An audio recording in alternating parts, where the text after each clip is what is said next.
Okay, so I think we can get started, and whoever joins a bit late, we'll just have to hop in. So, first off, thank you everyone for joining us today. This is the first in a series of webinars that we'll be hosting at the Pak-CRN, so the Pakistan Climate Resilience Network. And we're very much looking forward to having this series, this ongoing series over the course of the next year. I first want to thank Dr. Mazar for graciously hosting the first webinar. It was very, very wonderful to work with her and her team, and all credit goes to her and her willingness to share her expertise and her time, most importantly, and the fact that she is taking the time out of her busy schedule to present this topic to everyone here. We're very, very lucky, and yes, very much looking forward to this. So with that, I can continue on. If it will, there we go. Okay, so just to give everyone a bit of context for the for what the Pak-CRN is and the broader scope of things. The Pak-CRN is part of this GIZ collaboration in Pakistan, so the Improving Climate Governance in Pakistan, a comprehensive climate risk assessment and development of sectoral guidelines. So this is a project that we at the UNU are working with GIZ Pakistan and a couple other partner organizations there as well, GCISC. And mainly today we will be focusing on, or I'll be sharing with you the capacity building component of this project. So that is what the Pak-CRN is. We're focusing on capacity building, improving relations between Pakistan and these different partner organizations. So our main objective at the Pak-CRN is to bring together practitioners, researchers, really anyone in this room right now, anyone that's part of this organization, people that have a common interest, a common goal to work on climate resilience in Pakistan. So we want to foster the collaboration between everybody, between ourselves, between the different organizations involved, people involved in these different organizations. So we want to facilitate the lasting connections between. So past our involvement in this particular project, we hope to, we plan on, we very much are invested in seeing this climate resilience network to continue on in the future. And we're very hopeful, very confident that it's going to be able to do that, especially with all the support that we've gotten from, for example, Dr. Mazar and her team.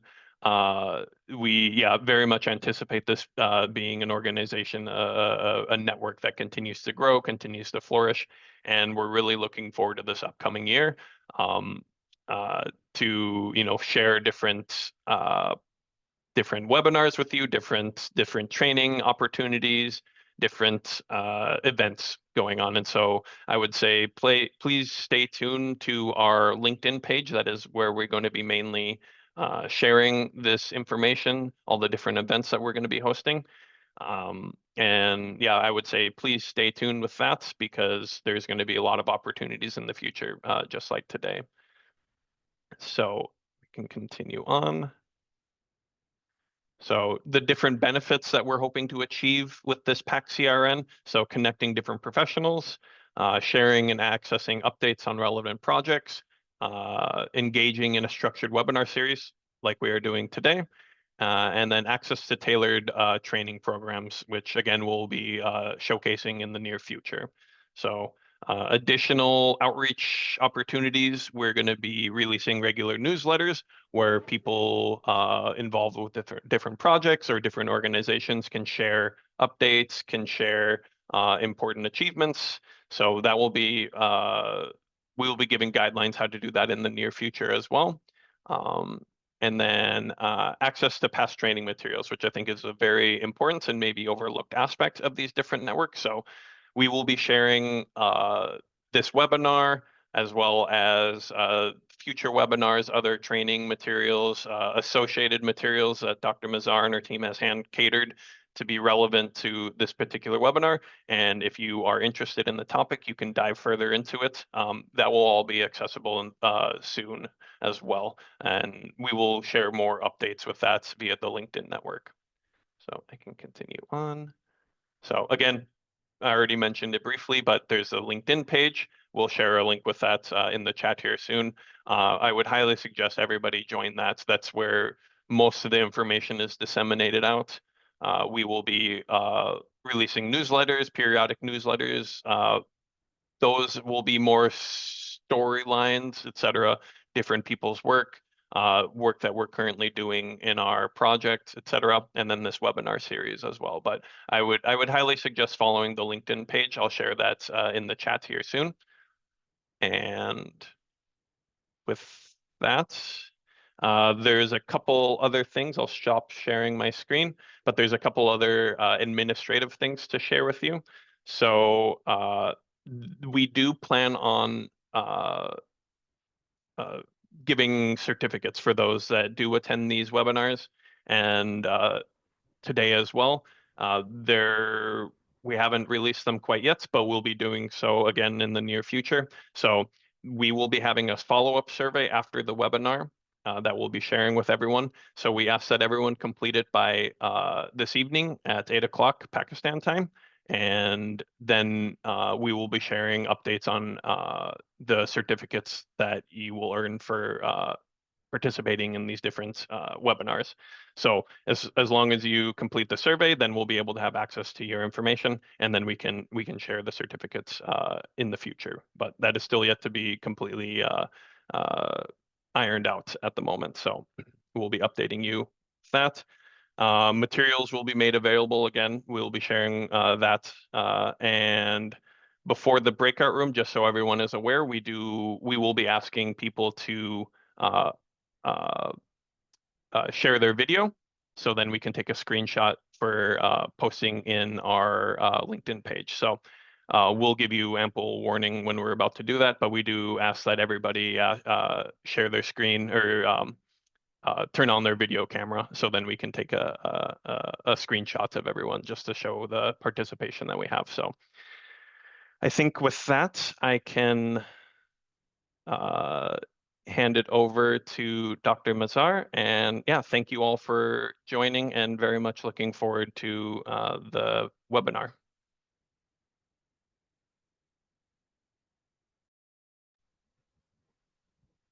Shall I start? Yes. Okay. Bismillahirrahmanirrahim. Rabbi shrah li sadri wa yassir li amri wahlul 'uqdatam min lisani yafqahu qawli. Dear respected audience from Pakistan and those from abroad, a very good morning to you all, or good evening. Assalamu alaikum to all those who are joining us from Pakistan. It is truly an honor to join you today as a speaker for the inaugural session of the Pakistan Climate Resilient Network webinar series. For this, I would particularly like to extend my gratitude to the organizers, GIZ Pakistan, United Nations University, and Global Climate Change Impact Studies Center, GCSIC, for initiating this very timely and much needed dialogue.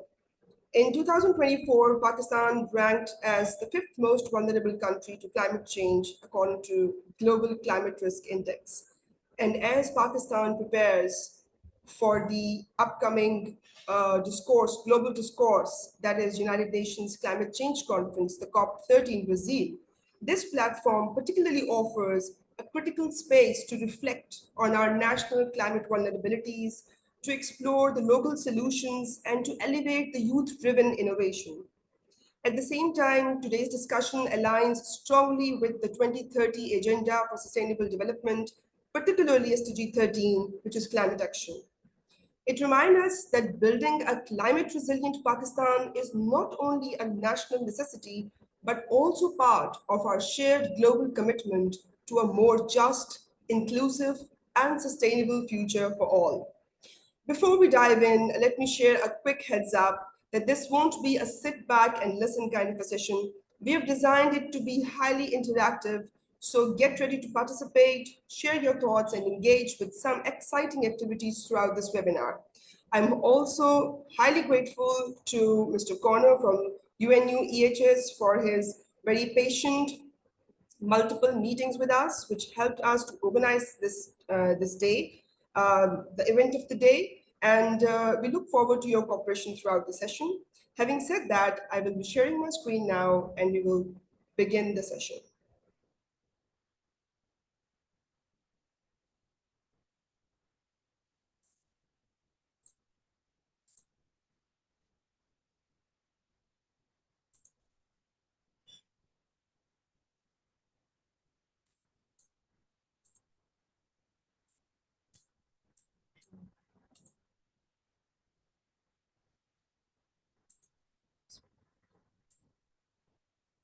All right, I hope my screen is visible.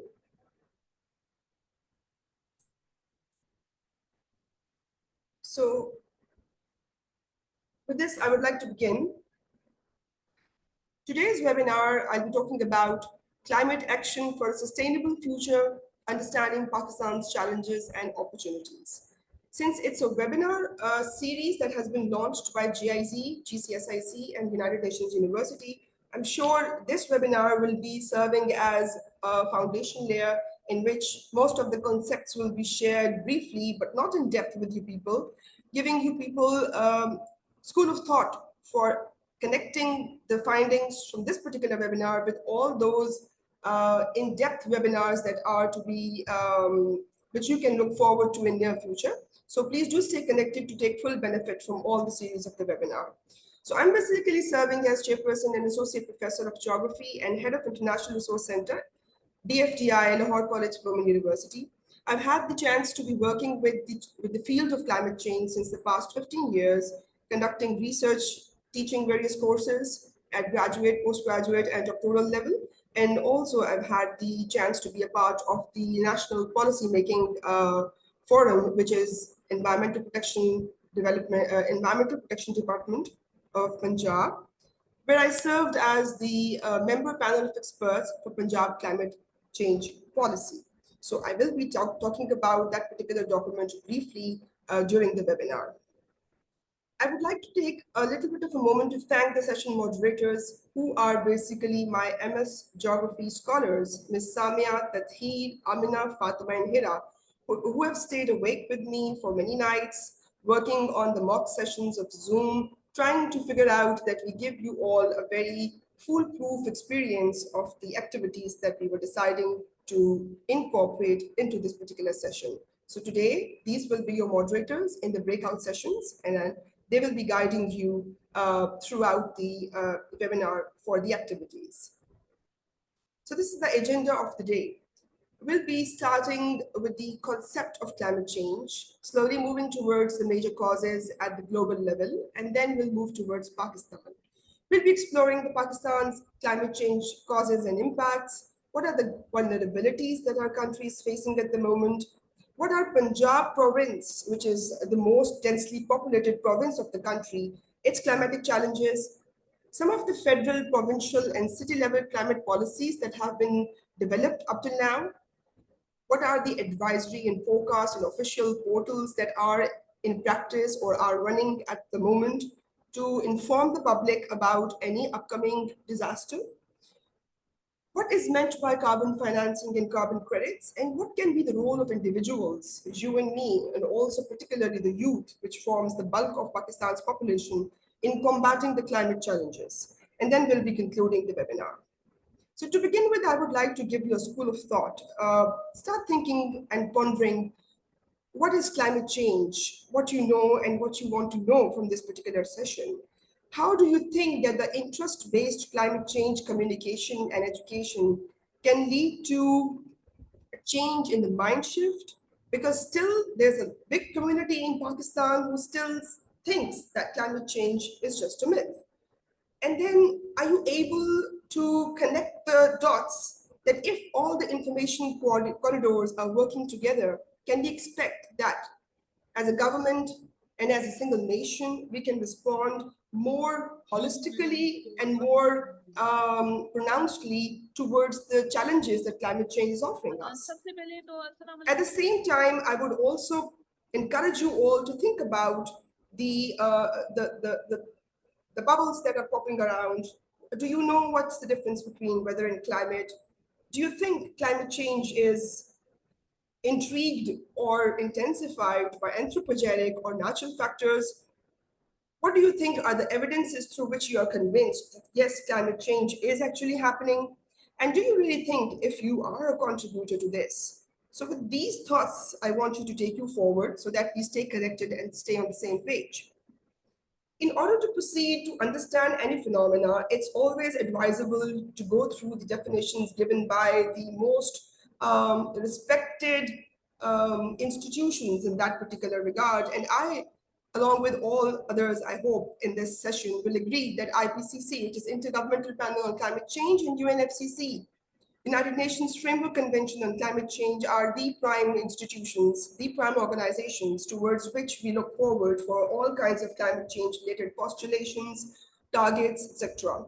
So IPCC simply says that the change in the climate over time, whether due to natural variability or a result of human activity, can be attributed to be climate change. So it takes into account both the natural variability and the human activity.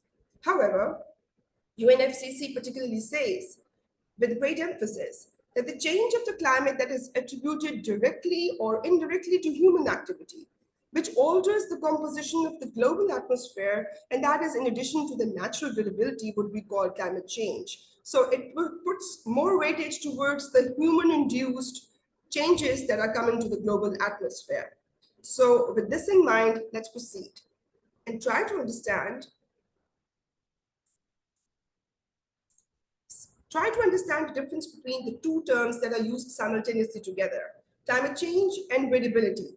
For this, I would like you to focus on the image that is being shared with you on the left-hand side of the slide. So it is giving you basically the scales on the from the left to right. We are moving from hours to days, months, years, decades, and centuries. And you will see that weather is operational from hours to days, sometimes overlaps to months, but that's it. Whereas the climate variability ranges from months, years to decades. But when we talk about climate change, it operates on a scale of decades and centuries. So we can fairly say that climate variability refers to regular or irregular deviations from the mean climate for a relatively short time span. And this short time span definitely is longer as compared to weather, which we talked about earlier. Whereas climate change describes the long-term shift of the mean climate, which is the average climate of any place, and it is usually assessed in the time span of decades.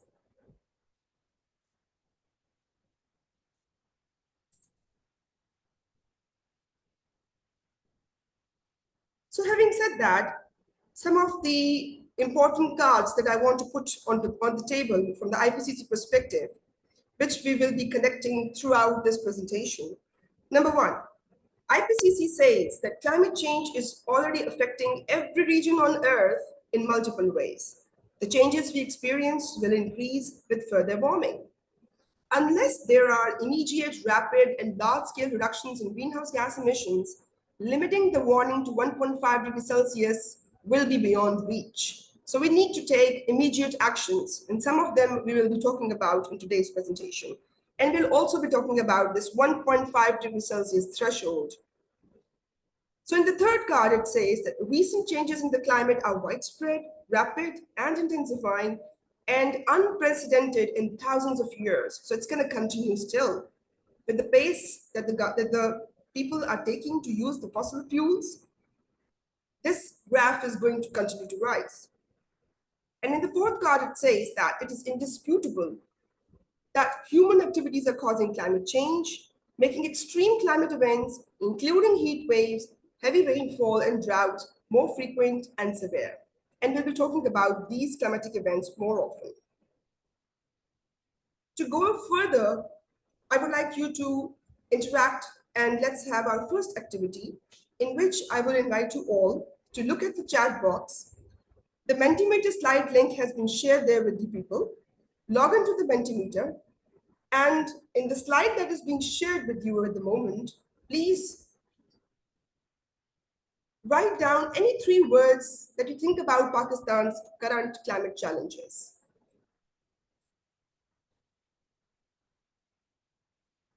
We expect this particular activity to be finished in a couple of minutes. So in terms of Pakistani climate, what are the words that pop into your mind when you think of the word climate change?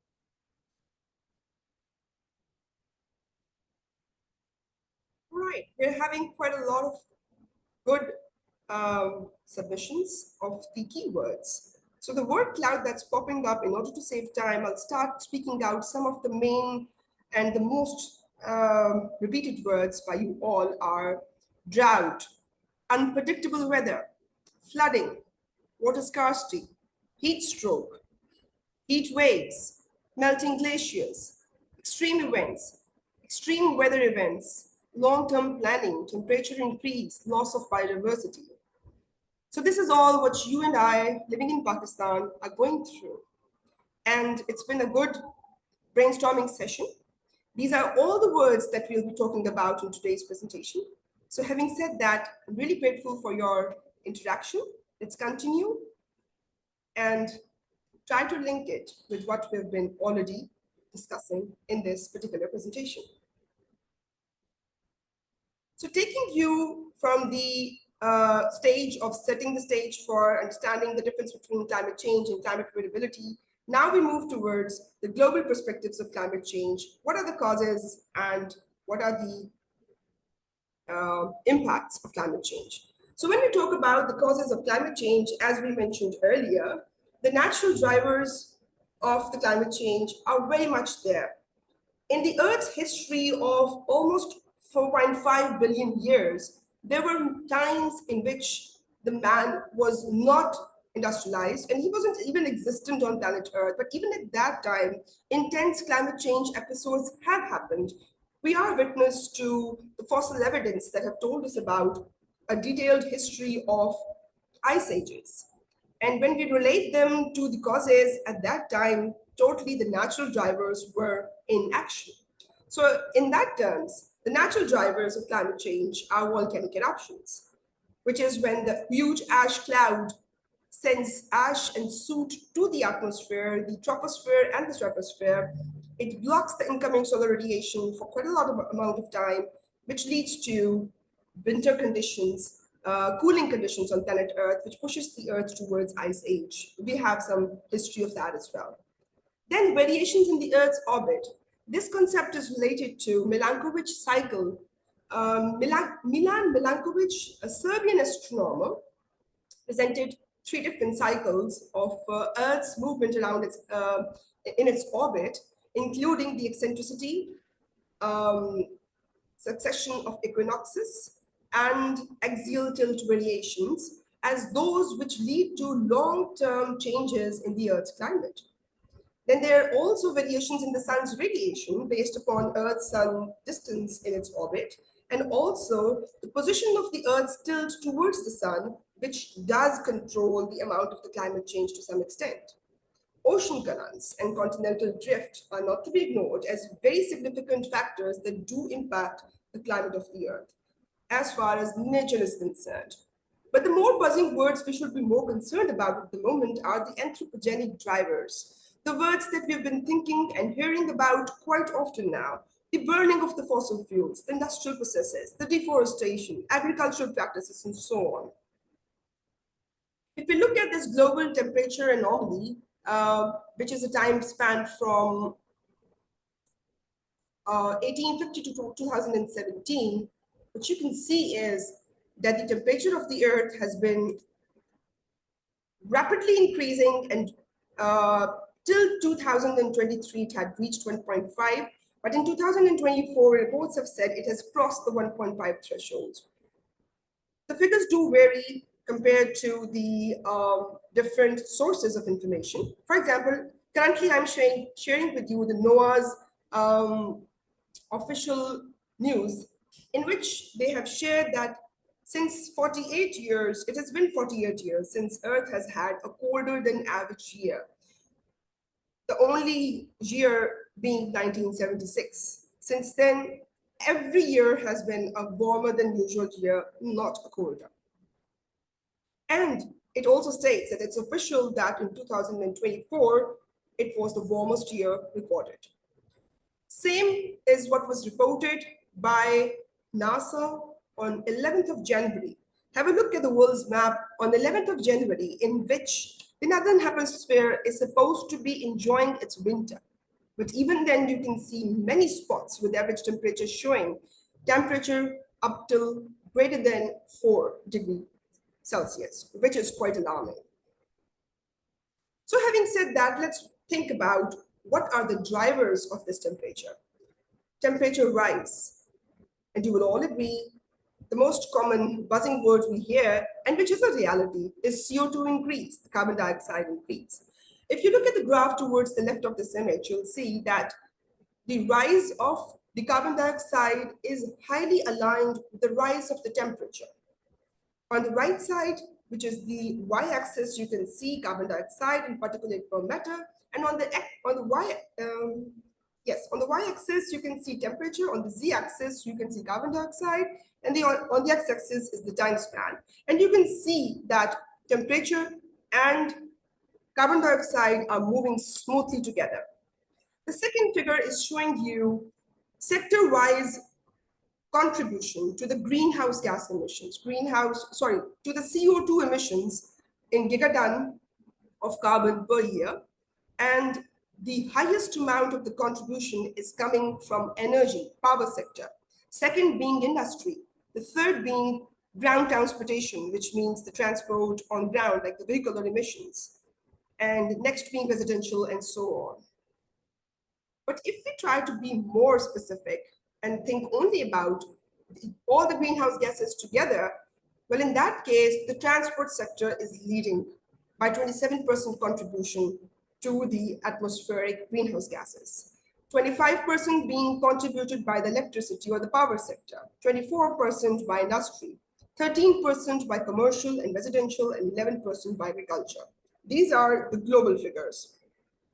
But if we look at the global fossil fuel use in 2023, coal and oil are leading with almost 80% of contribution to the total greenhouse gas emissions. Then another major cause of climate change induced by humans is land use and land cover change. And in all these sub-figures that are a part of this major figure, it's been proven that when the topsoil is removed because of rapid urbanization, which leads to uncontrolled land use cover, the topsoil removal leads to the removal of the CO2 that was trapped in that upper layer, and it becomes a part of the atmosphere, leading to the creation of a positive feedback which triggers temperature rise. This is the map of 2014 showing you the urbanization trend of the world, with the red dots showing you the megacities. Of course, the situation has quadrupled till now. I was unable to find the latest map, but what you can see is rapid agglomerations being expanded, and these are the urban centers that I'm referring to, which are rapidly shifting the land uses in the cities and removing the covers, the green covers that were necessary to control the climate of any region. The last one that pops up shows you the drivers of the tree cover loss, which means that deforestation is another major global reason for climate change and greenhouse gas emissions. And if you see closely, the circles are showing sector-wise reasons or causes of loss of the tree covers in these regions. And forest fires, which is the wildfire, is an important contributor of the removal of the green cover in North America and in Russia, China, and South Asia. Whereas in Southeast Asia and Latin America, commodity-driven deforestation, which is associated with deforestation, is the major reason for the emission of bulk of the greenhouse gases. So these are the major anthropogenic causes of climate change that I wanted to talk to you about. And what are they leading to? What are these greenhouse gases leading to? It's leading to greater increase of all the greenhouse gases. But we are more interested in CO2 because it is the most reported one. And I would like to share what is Pakistan's situation in terms of the global perspective of carbon emissions. And you can see in this particular graph that Pakistan is contributing approximately 0.3 or 0.4 in the global carbon emissions. But as far as greenhouse gas emissions is concerned, in 2023, according to the figures by the government of Pakistan, 0.82 metric tons of CO2 were emitted in 2023. And we are talking about 2023 over here as well. So you can see that Pakistan on an average is emitting even lesser CO2 than the lower middle income countries. Rest alone, have a look at the graph of the United States, China, rest of the world, and United Kingdom. So now that we've set the stage for the global climate change causes and we've seen where Pakistan is standing in terms of CO2 emissions, let's move towards Pakistan's perspective. So now I'll be briefly talking about the causes and the impacts of climate change in Pakistani perspective. So if we look at the causes first, the major causes remain almost similar as the global causes: deforestation, CO2 emissions, burning of the fossil fuels, use of fertilizers in the fields, and excessive release of the fluorinated gases. So let's look at them one by one. So the first image that pops up to the top left corner is showing you the tree cover lost by the dominant driver. And what you can notice over here is that over here, the green color is showing logging, and the blue one is showing natural disturbances. The brown one is showing wildfire. These are some of the major causes in Pakistan, which are leading to deforestation. And in Pakistan alone, from 2001 to 2024, 7.9% of the tree cover was lost because of various of the falling drivers that we have mentioned in the graph below. This has led to a great increase of CO2 emissions in our atmosphere. This is Pakistan's image. I'll be showing you a bigger version in the upcoming slides. And if you look at the other greenhouse gases in terms of Pakistan from 1990 to 2020 till 2018, you can see that the greatest emissions of CO2 have contributed to the total greenhouse gas emissions in Pakistan, followed by methane, then nitrous oxide, and in the end, the fluorinated gases. So what has it led to? What are the effects in Pakistan? The first one being the extreme weather events. Have a look at the graph that just popped up, in which the x-axis is showing you the time scale from 1950 till 2025. And 2000 onwards, you can see that the clustered bar graphs are aligned very much closely together. Different shades are showing different extreme weather events like tropical cyclones, flash floods, riverine floods, droughts, and heat waves. And they're packed so much together to give you the concept that yes, it's aligned, that with rising CO2 and other greenhouse gases and deforestation, we are experiencing a sharp rise in the extreme weather events. If you look at the sea level rise, Pakistan's, I'm just sharing a picture of Karachi at the moment. We have a coastline along Balochistan as well. Many important spots over there are also experiencing sea level rise. But just for now, if we look at Karachi, a steady rise in the sea level can be witnessed from this graph. If we look at the air pollution, the graph now that popped up is showing you the pollution sources in different studies across Pakistan. And although it's not quite much visible, but different sectors are contributing so much so that it has become one of the most polluted country. And specifically Lahore is topping up during the smog season various databases in terms of atmospheric pollution. Then, all these extreme weather events are definitely driving us towards food insecurity. I'm sharing with you the current acute food insecurity map of the time period November 2024 till March 2025. The sources of all these documents and maps are provided below in each slide and also at the end of this PPT. So you can see that approximately 40% of Pakistan, including entire Sindh and most of Balochistan and Western Khyber Pakhtunkhwa province, to be suffering from acute food insecurity at the moment.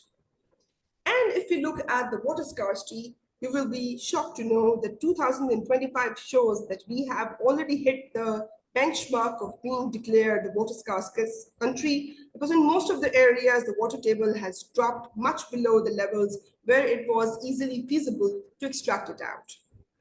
So having said that, sharing some important causes and impacts of climate change in Pakistan, I would like to take you down towards in-depth study of the sector-wise greenhouse gas emissions in Pakistan.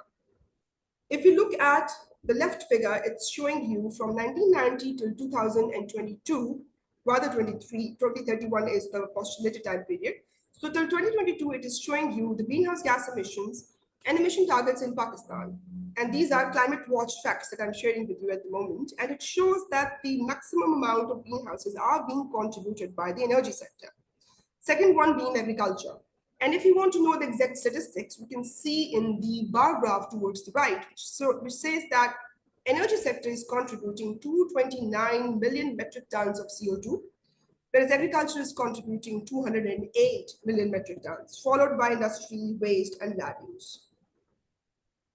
And if you look at all the greenhouse gas emissions together, which one is ranking first? CO2 again is the biggest contributor, followed by methane, then nitrous oxide, and then the fluorinated gases. So this is the map of Pakistan's CO2 emissions till 2023, and you can see that we have crossed the 200 million tons benchmark. So now to see where we are standing in terms of the global perspective. So the left graph is showing you the greenhouse gas emissions per capita versus GDP per capita. How does Pakistan compare to the rest of the world? So, So on the axis towards the left, we can see the emissions per capita till 40. And on the x-axis, we are seeing GDP per capita. On the y-axis, we are seeing emissions per capita. And you can see Pakistan's location on the bottom left corner, which shows that our emissions are the least and our GDP per capita is also the least, as compared to the other advanced countries where you can see United States, up the slope, Qatar, Luxembourg, Ireland, showing the vulnerability of Pakistan as a nation. And if you look at the other graph, it shows the ND and GAIN index, which is an index that ranks the countries based on their vulnerability to climate change and their readiness to adapt, assessing factors like health, infrastructure, and governance. Have a look at the Y and the X-axis. The X-axis is showing us the readiness to adapt, and the Y-axis is showing us the vulnerability. And you can see the location of Pakistan amongst many of the developing countries, mostly African ones, that we have lesser vulnerability and also lesser readiness to respond to the climatic disasters. So this makes us even more vulnerable and situation more dangerous for us as Pakistanis.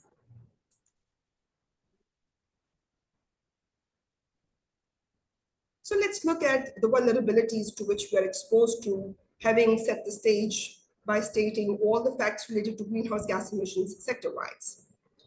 Well, geographically speaking as well, Pakistan is one of the most vulnerable countries to the adverse impacts of climate change, which is because of its very varied topography.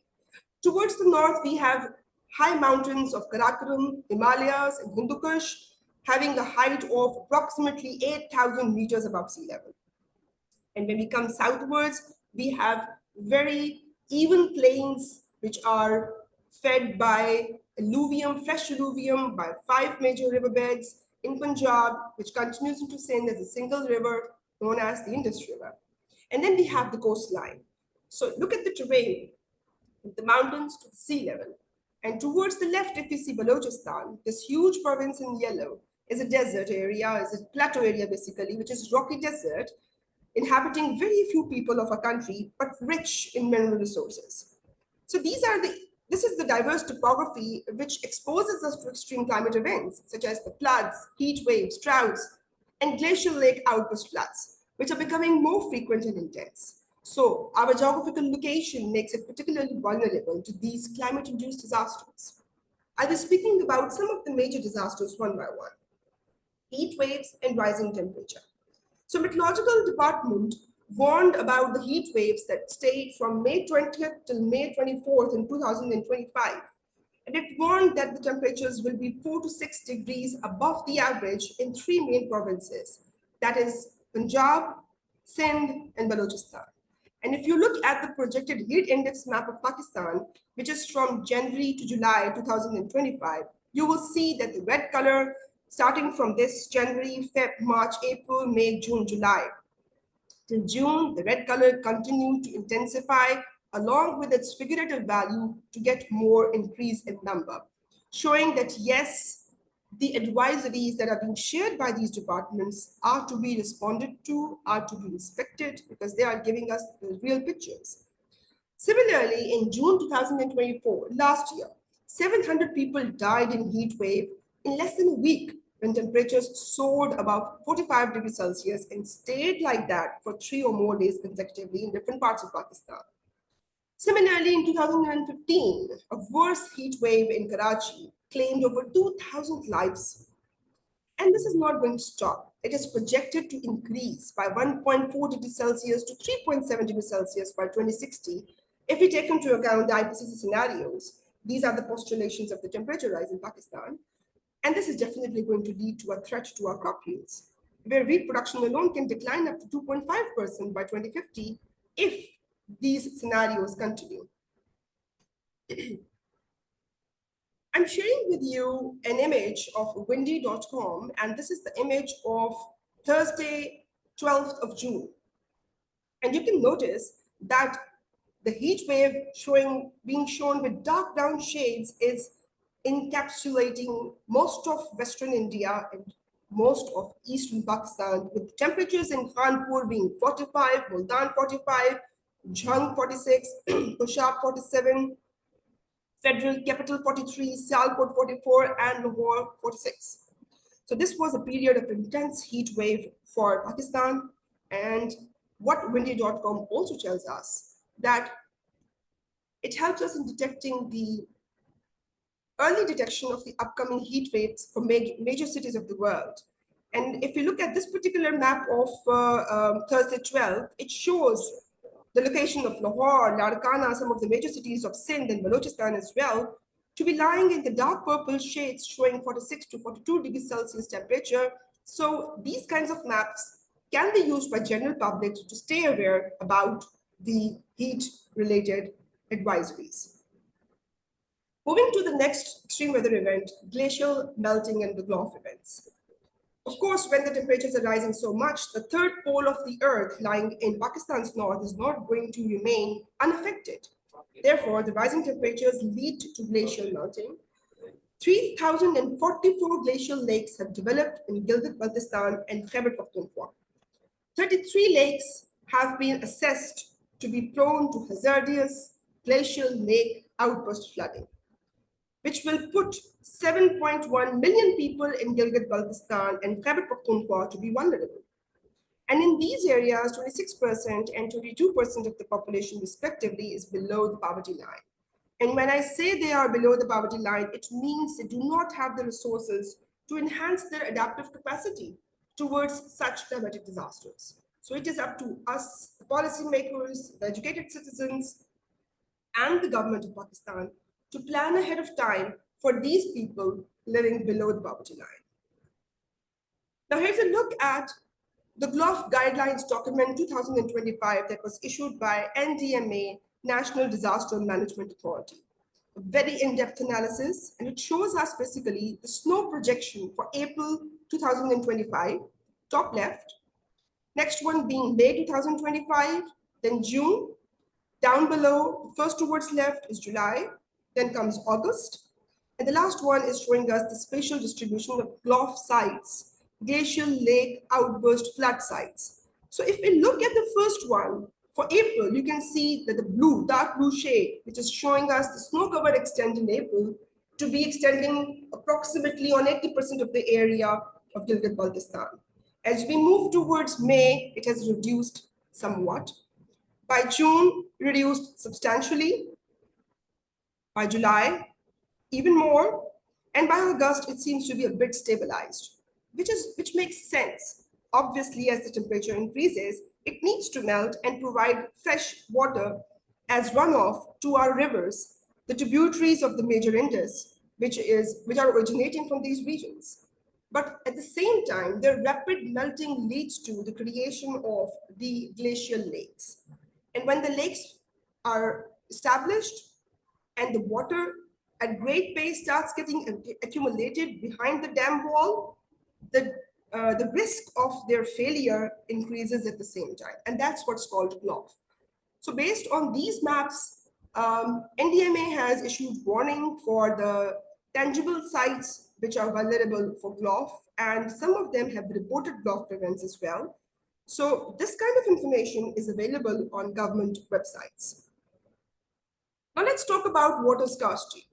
Alterations in rainfall patterns and accelerated glacial melt lead to water scarcity. I'll be talking about this a bit more in detail in the upcoming slides. So the Indus River system is very crucial for Pakistan's agriculture, which is heavily impacted by various factors: lesser than usual rainfall, extremely quick snow melt, which leads to wastage of the fresh water through the main rivers, which get dumped into the ocean in the end. And of course, now the political scenario in which there is debate that some of the fresh water is being controlled by a neighboring country. So all of this has done what to us? Look at the map towards the right. It shows the baseline water stress map for Pakistan. And you can see almost 50% of the country colored in red, showing extremely high water stressed areas of our country. 80% of the 80% is below the need of the people over there. And if you look at the graph towards the left, what we can see is that the red line is showing us the water availability in meter cube per capita, whereas the blue line is showing us the population rise in millions, which is going to 250 plus. The blue line continues to grow, whereas the red line continues to face very rapid decline. And this leads us to think about the great gap between demand and supply and what it might be doing in terms of the rise of conflicts between the provinces, between the countries, and the distribution of water issues that are lying there ahead of us in very near future. This also impacts the agricultural productivity of the country because Pakistan's economy is highly dependent on agricultural production. The erratic weather and water scarcity reduces the agricultural productivity substantially, with wheat yields that dropped from 27 million tons in 2020 to 21 to 26 million tons in 21 to 2023. But if we look at the left-hand side map of the Pakistan Agricultural Stress Index, which is the latest one, the data being depictive of February 2025 results, we can see that the Punjab and the Sindh plains are being shown with green color, which means that the stress index is quite low over there. But if we look at Khyber Pakhtunkhwa, where the red shades are quite visible, this means that the food security issues are going to rise in this region and rather have risen because this data is for February 2025 and now we are in June. And this is perhaps because this area is mostly dependent on Barani agriculture, which means rain-fed agriculture.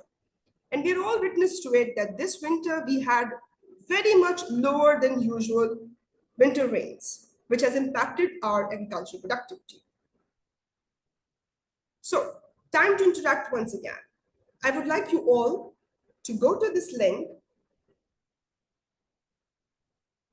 and click on the map that you see of Pakistan, showing location of any one of the areas that you think was most affected by 2022 floods. And remember, you'll be having just one chance. So drop the pin location at the place which you think was most affected by 2022 floods.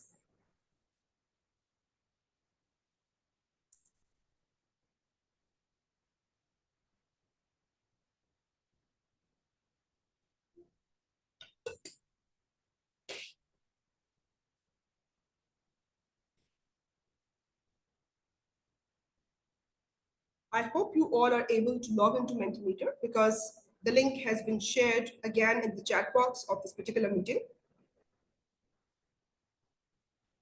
And we would like to see this map populated.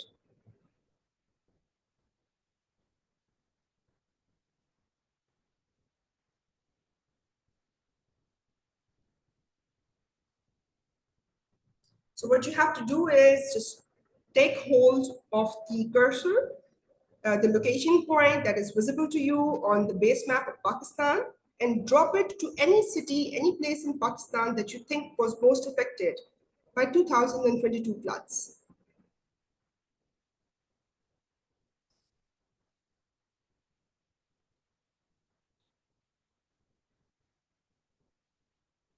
We'll wait for another minute.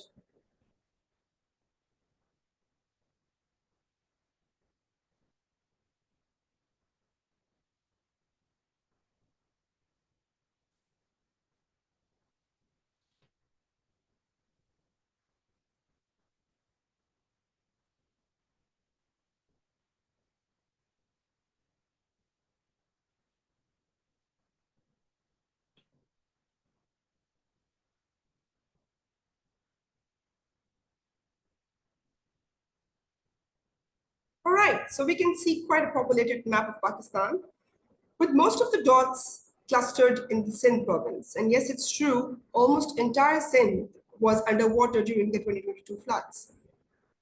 So much so that an inland lake had developed in the northwestern Sindh. Some parts of Balochistan were also very much hit because of riverine flooding, and some parts of Punjab as well. I can see one of the dots beyond the domain of Pakistan, but it's perfectly okay because not all of us are geographers over here.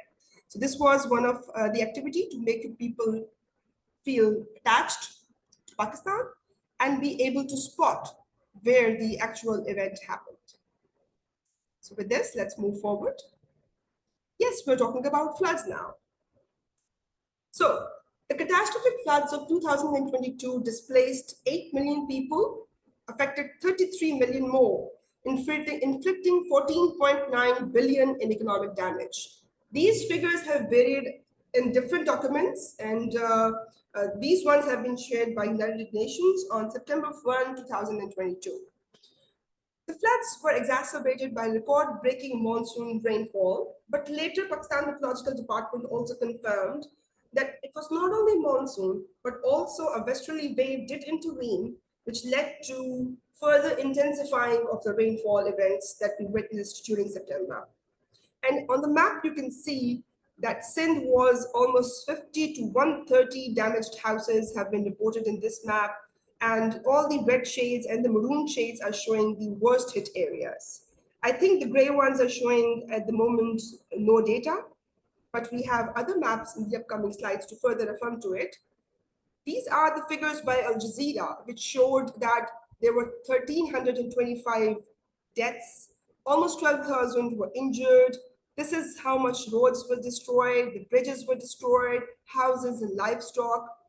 And this one map is showing you the crop-related damages in all the provinces of Pakistan. So in KPK, Khyber Pakhtunkhwa, 58 kilometers square crops were damaged. The standing crops we're talking about. In Punjab, 4,571 kilometers square. In Sindh, 13,264 kilometers square, a massive figure. And in Balochistan, 462 kilometers square of standing crops were damaged. These kinds of images during that time were quite common.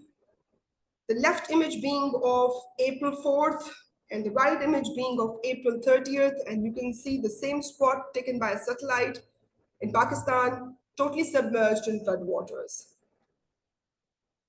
So it's not just riverine flooding we are concerned about as an impact of climate change in Pakistan. Equally disturbing for us is urban flooding, most specifically witnessed in megacities like Karachi and Lahore. Lahore experienced 291 millimeters of rainfall in just 10 hours on July 5th, 2023. Urban flooding in Lahore alone causes estimated annual losses of over 30 billion Pakistan rupees. The flooding stretches emergency services thin, hampering effective response and recovery efforts. And we living in Lahore are quite witness to this, specifically in the months of July and September. So once the floods are done, let's talk about droughts. Are we facing any water scarcity? Are the droughts real? Yes, they are. Have a look at the news clip, which was taken from a news which was published on March 24th, 2025. And it says the drought looms over Pakistan as rainfall remains up to 62% lower than average. Between September 1, 2024 and March 21st, 2025, rainfall was 40% below nationwide. And when we say that, let's have a look at provincial breakdown. Sindh recorded 62% deficit, Balochistan 52%, Punjab 38%, and KPK 35%, Azad Kashmir 29%, compared to their historical averages. These are the facts narrated by Pakistan Meteorological Department. However, after March, some of the rain spells improved the drought conditions in central upper parts of the country. However, drought conditions are still continued in Sindh, southern parts of Balochistan, and lower eastern plain areas of Punjab. This can be proved by the drought monitor map, which was updated on 4th of June 2024-25, in which you can see that in June, this month, when we're talking about, Balochistan Strip and some parts of Sindh are experiencing extreme drought, while there are many other parts of lower Sindh, Balochistan, and lower Punjab, which are going through mild drought conditions at the moment. And this map is available on National Drought Monitoring and Early Warning System Islamabad's website. Another map, which is showing the drought hazard map of the Pakistan in general, available on the same website, shows that almost entire Pakistan is vulnerable to different classes of drought, and this is what we are going through at the moment. So now that we've talked about Pakistan in great detail, I would like to take you to Punjab. Let's focus on the most densely populated province of the country.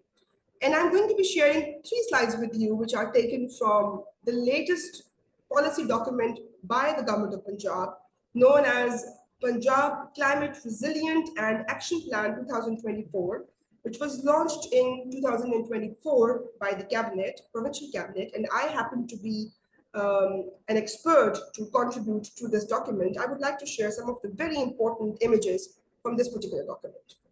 So here we can see the key climatic impacts in Punjab alone. Look at the temperature change and heat stress. According to the document, 0.18 degrees Celsius above normal mean temperature is being experienced by Punjab at the moment. 0.97 degrees Celsius average rise has been reported in 57% of the geographical area of the province, so almost 1 degree Celsius. Very, very drastic figure is the addition of 20 days in the annual summer of South Punjab. So the season has been extended by 20 days, which is quite a lot in terms of agricultural productions. 700,000 residents have been exposed to heat wave in central and eastern Punjab. So if you look at the frequent and intense precipitation and floods, in 2022, according to the document, there was a 45% annual rain variation reported in Punjab. 7 million acres of the cropland and orchards were damaged in 2022 floods in Punjab. 200,000 livestock were killed. And the province, specifically the southern Punjab, witnessed a $515 million US financial loss. If you talk about droughts, meteorological droughts linked with 27% of yield variation in the province. So they are impacting 27% of the yield of this province, meteorological droughts. And we just saw some of the figures that did support it. Largest geographic footprint of drought stress is reported from this province. 75 to 90% of evaporation loss in Cholistan has been reported due to the extreme heat exposure as the summer days increase in this part of the province. And then there has been an 89% of increase in forest fire events reported as compared to the last year. 377 in 2024 and 199 in 2023. So that's a major shift. So in 2024, it impacted, which means wildfires have impacted even northern Punjab and eastern Punjab. This is a district-level climate risk assessment classification chart that is available in the document. And you can see that these are the districts which are mostly suffering the risk of floods, being categorized under the category of very high to high. Whereas, and these are mostly lying in the northern Punjab and in the areas that are lying on the floodplains of the major rivers. Whereas these are the districts which are towards the center, most interior of the province, where there is most risk of droughts, and to somewhat, there still exists a risk of flash riverine floods as well. But the cyclone flood is quite low, which is quite understandable because Punjab province is far, far away from the coast of the Arabian Sea. In this slide, we are showing you the high emissions RCP 8.5 scenario, which is the worst scenario when we are not controlling emissions at all. It postulates that by 2050, the northern Punjab could see maximum and minimum temperature increases of 2.4 and 2.16 respectively, while southern region might experience a 9.3% rise in precipitation compared to 1975 and 2005 baseline. So what we are projecting for the future is that southern Punjab, which normally receives lower than usual rainfall, according to the scenarios, the situation might change in upcoming years, and that region may be experiencing greater than usual rainfalls, which might lead to more catastrophes turning out over there. And such kind of postulations help us to prepare in advance how to mitigate and adapt to the approximate changes in the climate that might be turning up in these particular regions. So having said that, now is the time for the most long and most exciting activity of this particular session. We will be putting you people into 5 different breakout rooms. You will be working separately on the content that will be shared with you by your group coordinators, which are the coordinators of this session that I shared with you in the beginning of the presentation. And you will be reading and extracting important points from those particular documents to make a summary to share with the rest of the participants later in the main meeting room. In the breakout room activity, the moderators, which will be with you people, and the case studies they will be presenting to you people are Amina Fatma. Samia Asim will be sharing about smog, Tathir will be sharing a case study about the heat waves, Fatma will be sharing one about droughts, and Hira will be sharing one about the dust storms. Some of the instructions, in order to save time during the breakout room, participants now will be automatically placed into 5 breakout rooms. Each group will work on one of the 5 catastrophic climate elements events in Pakistan. The moderator, which has been pre-assigned, will skim through the documents for you by sharing their screen. And you will be extracting the points, summarizing in the chat box. The total time limit you have to wind it up is 20 to 25 minutes. And then one of the group leaders that you'll be choosing will be presenting a 2-minute summary of the event that they were involved in. So with this, I will take a pause and be assigning people. Yes. Sorry, can I jump in for 1 second? Sure. So we are going to ask that everyone turns on their camera so we can take a screenshot of the participants for posting in social media.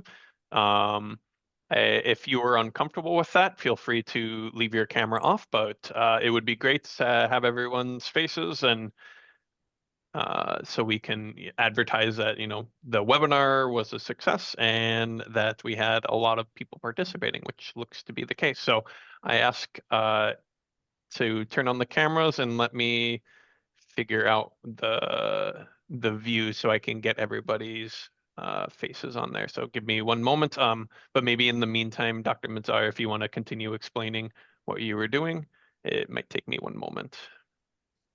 Right. So I'm really looking forward to all of you to be active in the breakout rooms. The aim being that the moderator assigned to your group will be sharing the screen and opening up the documents that you have to go through. They will be asking you to select among the group one leader who will be presenting the key points in the main meeting room afterwards, and one chat facilitator who will be noting the important points in the chat box. So this is the major aim of this particular activity. The extreme weather events that we've talked about, now you will be going through one of the news related to them, and one of the documents that shows what the government of Punjab or government of Pakistan is doing in this regard. So in order to keep you all posted, this activity has been designed. Yes, Connor, are we ready for that? Yes. Yes, give me one sec. I took one. I'm trying to get both screens here, so that's what I am working on the moment.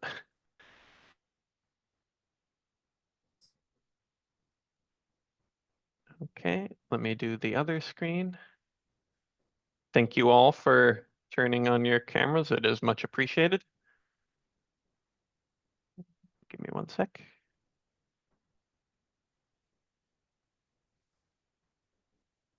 Okay, it seems to be working.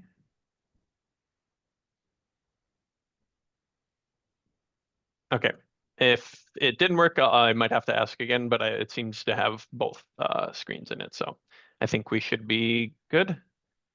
Thank you all very much.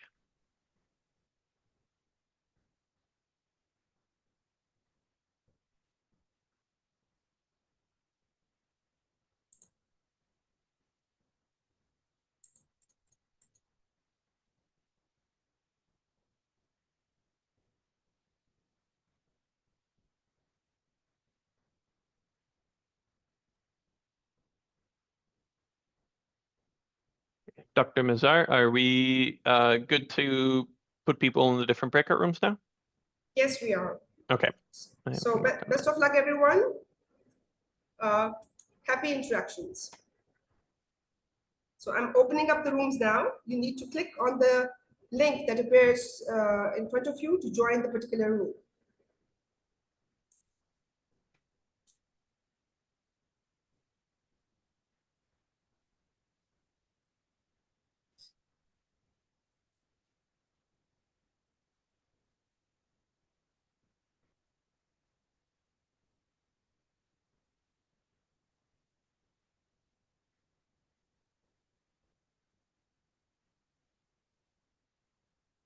Okay, and then I'll go ahead and join room 5, correct? Yeah, please. Okay.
5. My extreme apologies.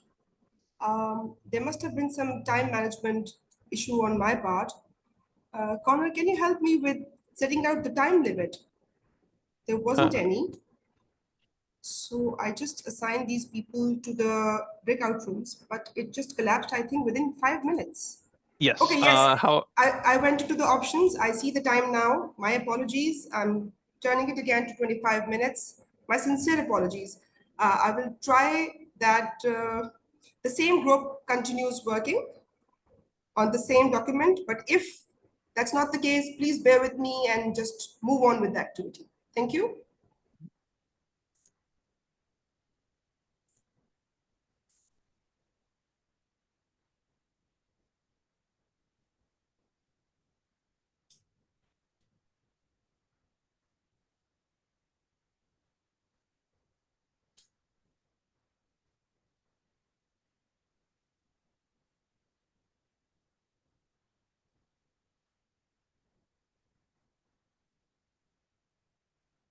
So my apologies. I didn't know this would happen. No, that's okay. It happens. I'm just gonna move one of the moderators to. Oh, looks like it's already happening. Okay, perfect.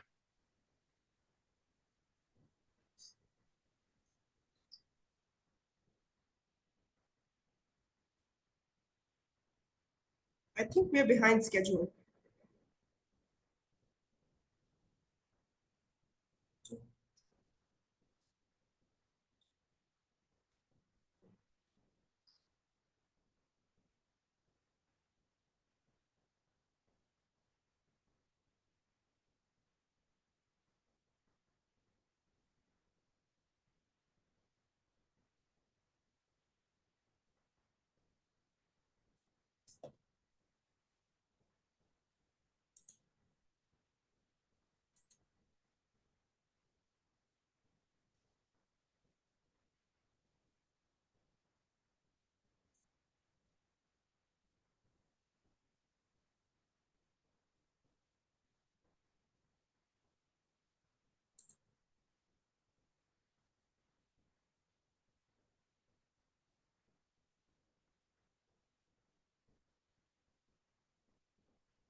right, welcome Mr. Asad and Mr. Muhammad Fezan. Currently, we are going through an activity in breakout rooms, and I'll be assigning you to those breakout rooms. Just be a part of the people over there and try to get a grasp of what is happening. I hope that's okay.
right, I welcome you all after a very interactive and in-depth analysis of the documents that were shared with you in the breakout room. I happened to jump in all of them, and I was very impressed by the work that was done by my young moderators. I thank you all, and very much obliged to all the participants for taking active part.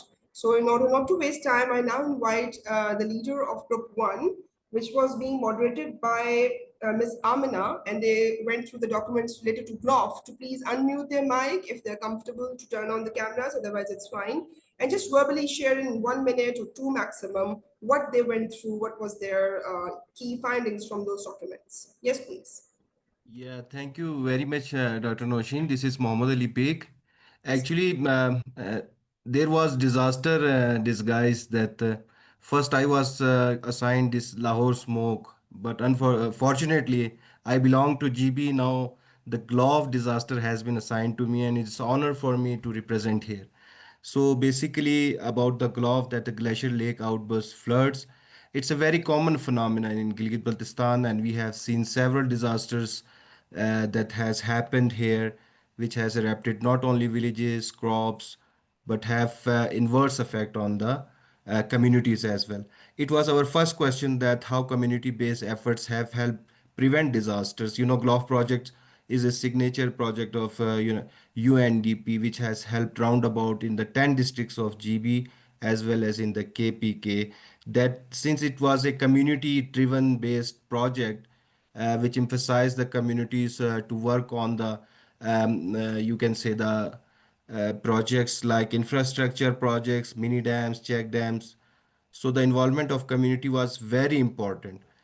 So how these community-based efforts prevent this disaster is that it is a trickle-down effect, and if at the grassroots level communities are well versed and they are prepared, and if they have safer installation infrastructure projects are theirs, it will be easier for the communities to prevent these disasters because they are the first, you can say, people who will be deeply affected by these gloves, especially in GB and KPK. And the second question that was how our early warning system setup performance helped us. Since community-based projects and every community is getting suffered, these automated systems that have been installed in the 25 valleys of Gilgit-Baltistan across as a you can say the automated weather machines or reverse sensors, they help the communities who are directly affected by these gloves to directly inform them and communicate with them that glove is happening in that area and to early evacuate them for their safety. In these scenarios, they can also save their lives as well as their crops and other agriculture, even infrastructures and livestock as well. So these early warning system has played a very pivotal role to prevent these gloves. And third one is the involvement of women and youth. As you know that overall the 51% of the nation comprised of women. Without their active participation, especially in these mountain regions, without the youth and women, no project will be successful.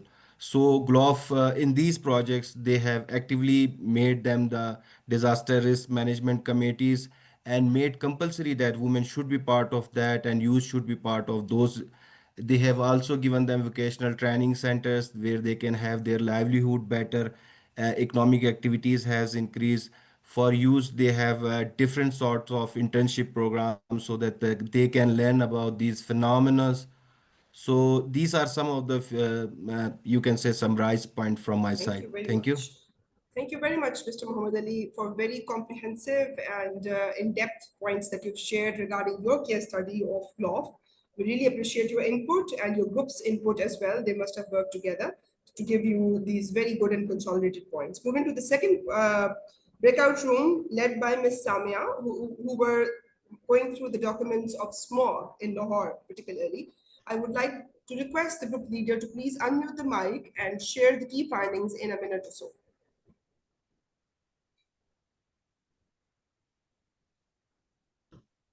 Thank you Yes, so Ms. much, Shibli. Lee. This is Julia. I was representing Group 3 as somehow we mislead by Zoom arrangements, no worries, but I would be representing Smoke Group, I had 3 other group members, which were Saveda, Mohammed Zishan, and Rihanna.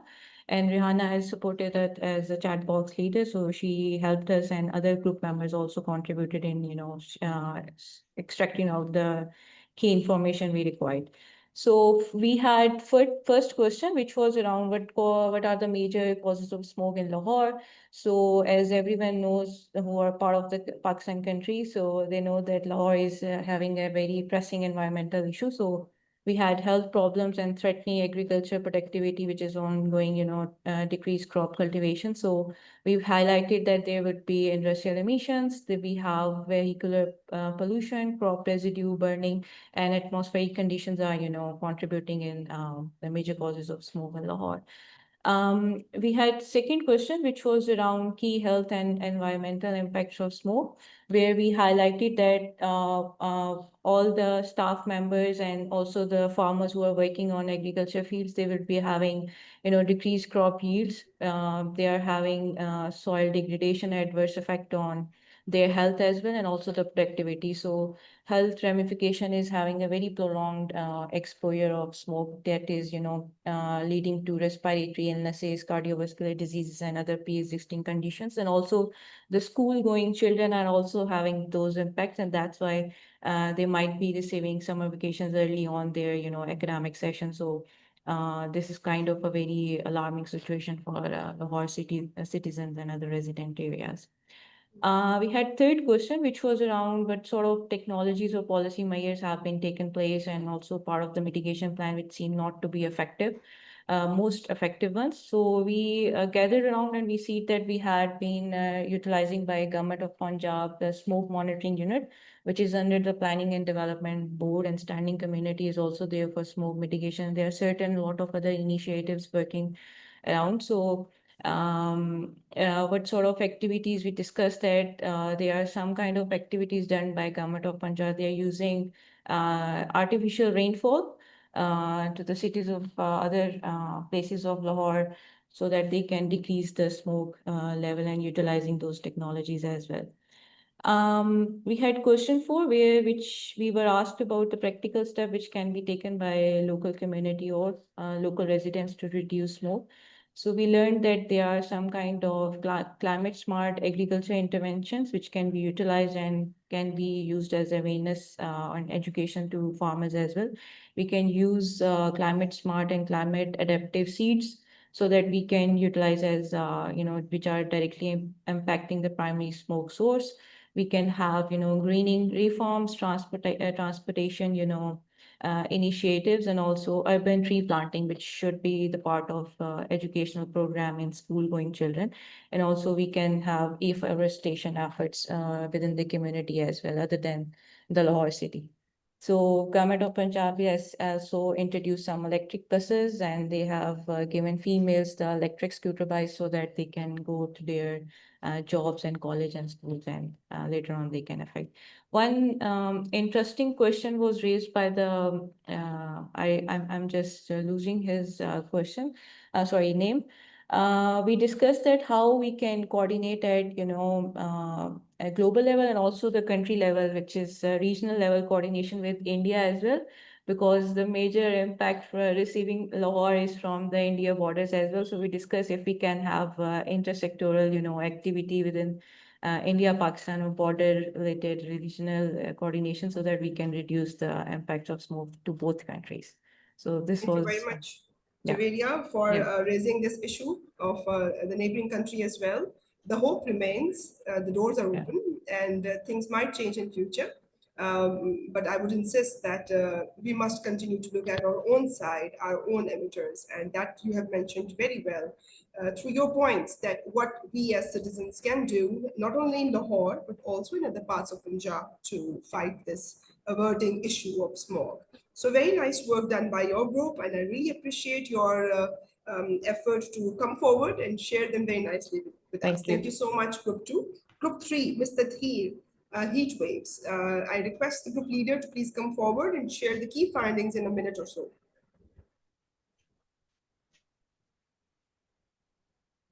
Yes, Group 3, heat waves. Mr. Thier, would you like to tell us the name of the leader?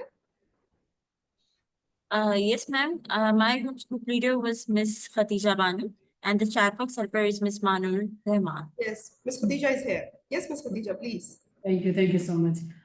Sorry, I forgot the name of the group members, but in group 3, we have discussed very precisely the heat wave events in the Karachi report. That report really present a very concrete findings and actions plan, recommendations and adaptation solution. So let me start with the question number 1, which is about the main causes of 2015 Karachi heat waves and the death. So there are different points in very detail. The report mentions like why and when these Just mention the key ones which you think exactly was the this. most important. So Yeah. there was the main, of course, the main cause was this extreme heat temperature. It crossed about 45 centigrades, and it's combined with the high humidity and this urbanization. So it was really discussed in detail, like this urban planning and unplanned city really have caused this heat waves in current scenario. So there is also the widespread power outrage, like this Outrageous, when you yes. cut off fans and air conditioning. So water shortage, one was the reason. The lack of the public awareness, so which is very poor in this Karachi, which really have about heat related illness and preventing measures, poor coordination between the agencies. So in this report, they really have presented some departmental structures and their roles in their individual capacity. In the second question, we discuss about the gaps in the emergency response in this crisis situation. So there is really a gap of delayed emergency declaration, no warning, early warning systems, and poor interagency coordination between all the department, union concerns, tehsils at district level, deputy commissioner levels, PMDC levels. So they really talk about the different departmental roles. This health department, inadequate hospitalization preparedness, that includes the beds, the cooling systems, and some other medicines needed for the situation. There was no early warning systems, public advisors to inform the people of the risk. That includes the different mediums like social medias, different medium can be used for this. Lack of the heat shelters in cooling spaces, especially in the high and low income areas. This marginalized community, including elderly and homeless people, were not reached by the relief services. And we have given a third question about the recommendation from the heat wave management. Again, we discuss about like what are the early warning systems Okay. in place and what are their gaps. So now how the social medias, the local networks, the broadcast that we need to improve. Establishment of the heat shelters, hydration points in the public. So that was some recommendations about training of the frontline health workers to manage the heat stroke and dehydrations, and the public awareness campaigns on the heat safety on the related topics, and city level contingency planning, including coordination among the deputy commissioners, health departments, education departments, all national and sub-national departmental structure. Very precisely, it has been discussed, individual roles, Yes. very precisely it has been discussed. Thank you so much, Khadija. I feel regretted to cut you short. You've been sharing it so nicely, but we are short of time. This activity took more than the time that I expected, and I believe you all enjoyed a lot. You were so much in depth into it that now you want to, of course, share it with us, and you have shared it brilliantly. You have shared the reasons. You have shared what the governmental level document told you, what they are doing, and you also highlighted the expected gaps. You identified those. So it's wrong to give you 2 minutes for this. It should have been 5 minutes at least per presenter, and I apologize for that with you. But the main, I think, aim of the activity has been achieved. You people have gone through it, you have enjoyed it, and now you're sharing it back. So since we have 2 more groups, so I'll have to cut you short over here, with great and deep thanks being extended to you and your group members to beautifully extract the points, and you shared it in such an easy way that it became very easier for us to go through the entire heat wave process of 2015 in Karachi. Thank you very much. Thank you. All right. The fourth group is Ms. Fatma. It was led by Ms. Fatma Rani, and they discussed the droughts in Tharpakar. May I have the group leader and I please request for 1 or 2 minutes brief summary for that.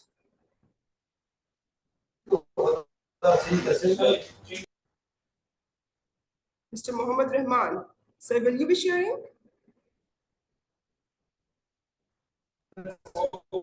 Hello everyone, I am presenting from the group 4 as a group leader, and we've been assigned an article that is very well articulated that says drought in Thar. So Thar is a desert area in the Sindh province of the Pakistan. So there are some statistics that I'd like to present, which is 1.2 million people and 5 million livestock in Thar desert are once again in this grip of severe drought. So there are underlying challenges that the people there are facing, that is mass migration towards other cities and damage to the livestock. So what can be done in action of climate change so that the people there can be resilient towards this drought? So how can we enhance their resilience towards it? So there are certain points that we've jotted down, especially my distinguished team members for that matter. So there's expansion of successful projects that are climate resilient intervention to more villages. The second point that I'd like to focus is fix and maintain water systems properly. The third point is provide better health and nutrition services, skill training and business support, and promote drought-friendly farming through this drip irrigation that we have, the new technology that is having with less amount of water, the usage of water is very efficient. And then there is the other question that I'd like to address, that is community monitoring and feedback in project implementation. So, environmental stewardship through tree planting and land restoration is one point that can be accelerated through well thought out efforts. Mobilization of resources and use of traditional knowledge integrated with modern adaptation practices. You see, these people, they're living there from centuries, so they have this indigenous knowledge to cope with the to cope with this hazardous environments. So what can be done is we can have their indigenous knowledge inculcated with our modern best practices for that matter, so we can easily cope with this drought situation. Thank you. I believe we are short of time, Madam Noshin, and I'd really appreciate your very well thought out presentation that enabled us to understand the climate challenges with regards to Pakistan in the global context and within the domestic context as well. Thank you very much. Thank you so much, Mr. Muhammad Rahman, for your very valuable input.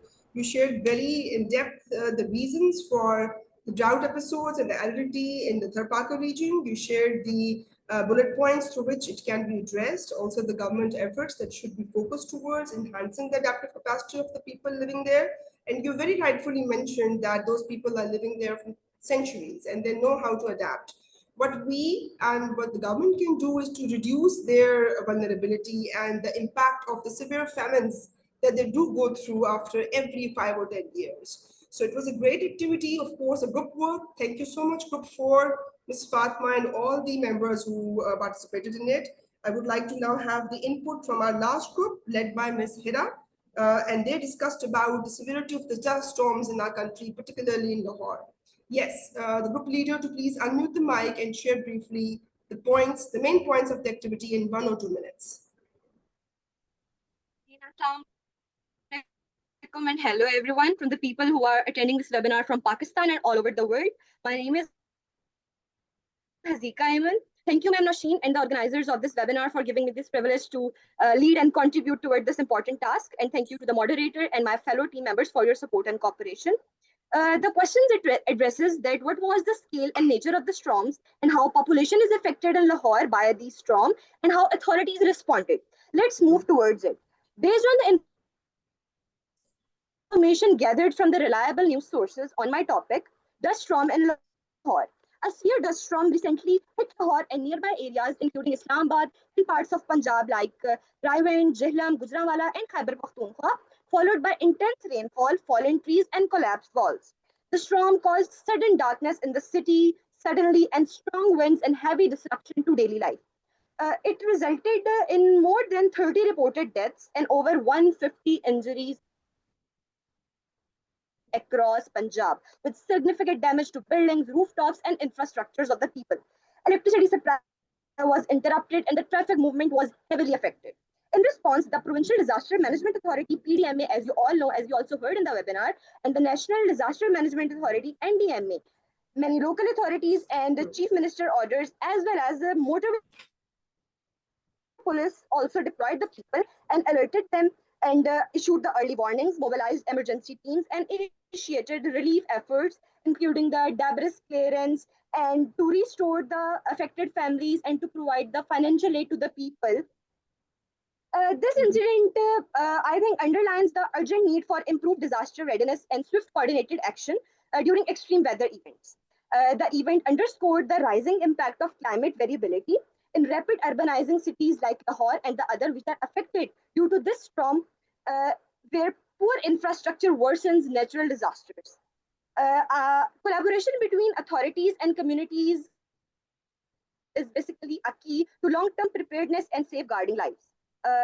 So that's why we have to strengthen and the authorities work harder, deploy the people to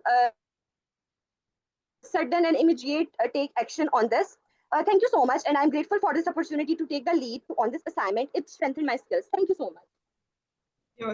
Thank you so much, Ms. Huzaika, to be very brief and share the key findings from this activity. All the group members, I really appreciate your input.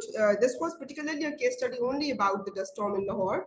However, such dust storms are very much common in the plain areas of South Punjab, like Joistan and Bahawalpur area, and it causes massive destruction over there as well. But since Lahore is a metropolitan and it's not used to such storms, it was taken as a big blow. And therefore, it came into the news, and we were not anticipating the impacts of this particular event. That's the reason I wanted for it to be added in this particular breakout room activity. So with this, we come to an end of this very successful activity. I would like to thank all of you, but this is not the end of the webinar.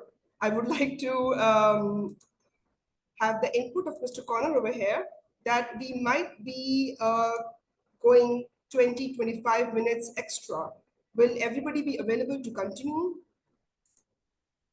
Yeah, let me jump in here. So we'll be here for another 20-25 minutes or so, whoever is able to stick around, but we completely understand everybody has busy schedules and might not be able to stay online, but yeah, feel free to have it on in the background if you can, or if you have to leave, that's also understandable. We will be following up with the information that we shared earlier in the introduction. So the materials will be shared. You can follow the Pak-CRN LinkedIn page for more information on that. And then additionally, any questions that have been asked during this, Dr.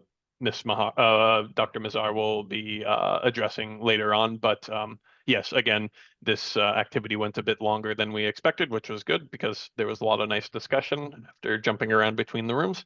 And so we'll continue on, but for those that can't, thank you very much and looking forward to having you join other sessions in the future. So. Right, thank you so much, Connor, for jumping in. I would like to continue in a bit of a pace because things are still aligned and we are now moving towards having a look into detail what the government is doing in terms of the climate variability and climate change that we have just seen in the previous slides. So moving towards the national policy, National Climate Change Policy of Pakistan, which was given in 2021, updated version was shared in 2021 by Ministry of Climate Change. Its major goal being to ensure that climate change is mainstreamed in the economically and socially vulnerable sectors of the economy and to steer Pakistan towards climate compatible development. In terms aligned to this particular goal are the following 12 or 14 objectives of this policy. I would like to just talk about the main ones which clicked me being a geographer and a climate activist. So the And those important ones are that the country now plans to shift to low carbon and clean development. I've highlighted the terms because I'll be talking about them in the upcoming slides. And it supports the sustainable development goals and the nationally determined contributors, and they want it to be integrated into the mechanism. We'll be talking briefly about the NDCs as well. And the next most important objective for me is to mobilize the climate finance, because we will be talking about climate finance in the upcoming slides. Okay, so the policy was first approved in 2012 and updated in 2021. And the key initiatives in this new one were the 10 billion tree tsunami program, the Clean Green Pakistan Index, and the ecosystem restoration projects that it talked about. And the strategies of all the three key initiatives was to prepare for the disasters. The country needs to be prepared for climatic disasters. The capacity of the people needs to be built. Institutional strengthening needs to be practiced. Technology transfer and international cooperation has to be promoted at the same time.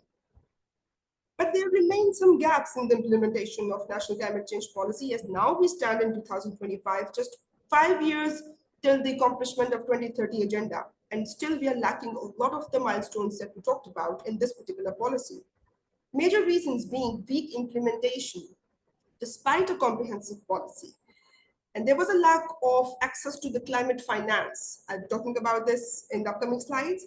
There was a weak monitoring, reporting, and verification system by the government. And there was a shortage of the trained human resource in the climate policy execution domain.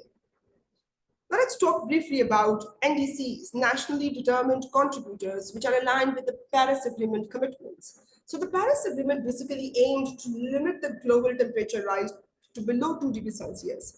When we talk about 2 degrees Celsius, we're talking about the average temperature in terms of the pre-industrial level. So average temperature of the world as compared to the pre-industrial level should not exceed above 2 degrees Celsius. So that was the target given by Paris Agreement to us. And then the countries of the world were directed to submit nationally determined contributions, which were targeted to reduce their national greenhouse gas emissions.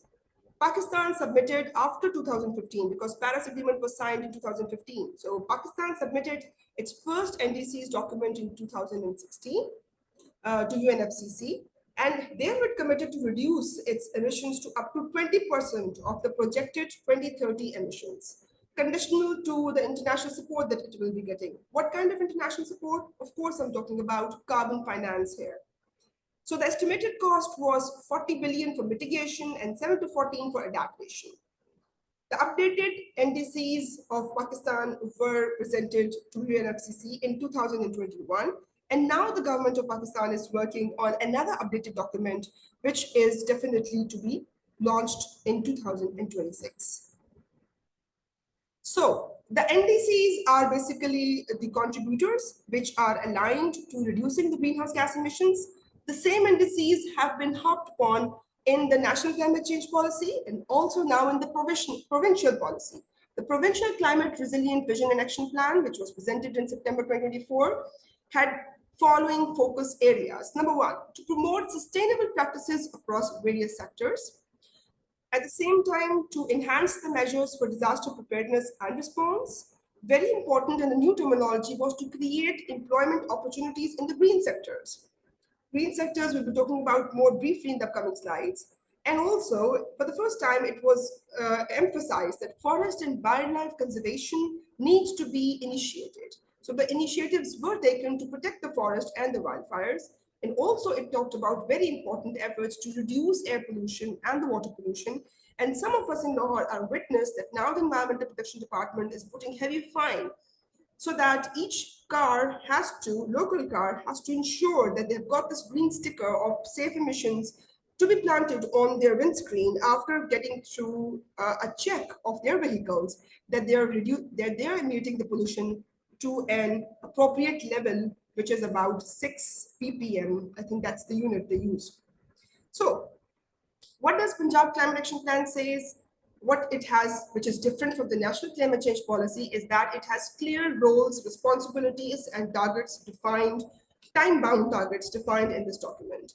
So it's one of the first institutional and legal reform-based document which strengthens and talks about applied climate research at regional and public levels. And me at this university am a witness that now these organizations and these government departments are taking the universities on board in terms of different dialogues when they are moving towards planning the next set of NDCs so that we can have our contribution into the revision of these proposals.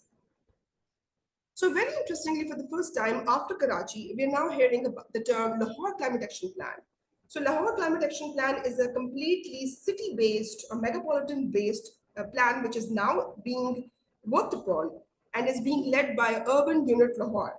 And in this one, on the format of the C40 cities, what we are planning is to take into consideration Lahore's issues of air pollution, rising temperatures, urban heat island, flooding, and smog as well.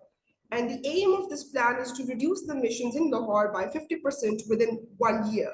And we have witnessed that the government of Punjab is taking very quick actions in this regard. And we are really looking forward to what the figures will be by the end of the year, which the government of Punjab shares with the public. And the focus of this document is to manage waste management as well. And it is being developed by taking all the stakeholders at the same time. I've shared some pictures over here as well to prove that all kinds of stakeholders from the government and academia are being taken into consideration at each stage of this LCAP development. The sum of the focus areas and keywords I want to talk about in terms of Lahore's climate action plan, which is under the making, is that its primary goal is to significantly reduce the greenhouse gas emissions by 50%. For the first time, it's working on preparing a functional landfill for the city. It's taking into consideration measures to tackle the severe air pollution, for which air monitoring systems have been installed all over Lahore and other cities of Punjab as well, quite recently by Environmental Protection Department. It is taking into consideration measures to temperature, for the temperature to be regulated by to reduce the impacts of urban heat island through afforestation schemes. And it's also working very keenly on reducing the impacts of urban flooding in Lahore. Having said this, some of the members who presented recently in the breakout room session activity mentioned that there is a lack of coordination. So I'm going to share some of the government portals that are very regularly working and updating their documents in order to aware the government, the people of Pakistan, about the upcoming climatic disasters. Some of them are being shared with you here. This one is Regional Meteorological Center, Lahore. And I'm sharing with you 5-day heat wave alert that was published on website on 20th of June 2025, the top left one, which is showing almost all of South Punjab and Central Punjab in red color. Heat wave emergency was declared, and only the northern few districts of Punjab were lined in the hot day alert section. And the other one is 10-day heat wave alert, which is also published on the website on the very same day, along with the proper legend of these colors to be followed. So this kind of information is very much available. Yes, it's true that it's not being made very much viral on social media, but let's agree to it that sometimes we do get Pakistan Meteorological Department's alerts on website through, on our phones through WhatsApp.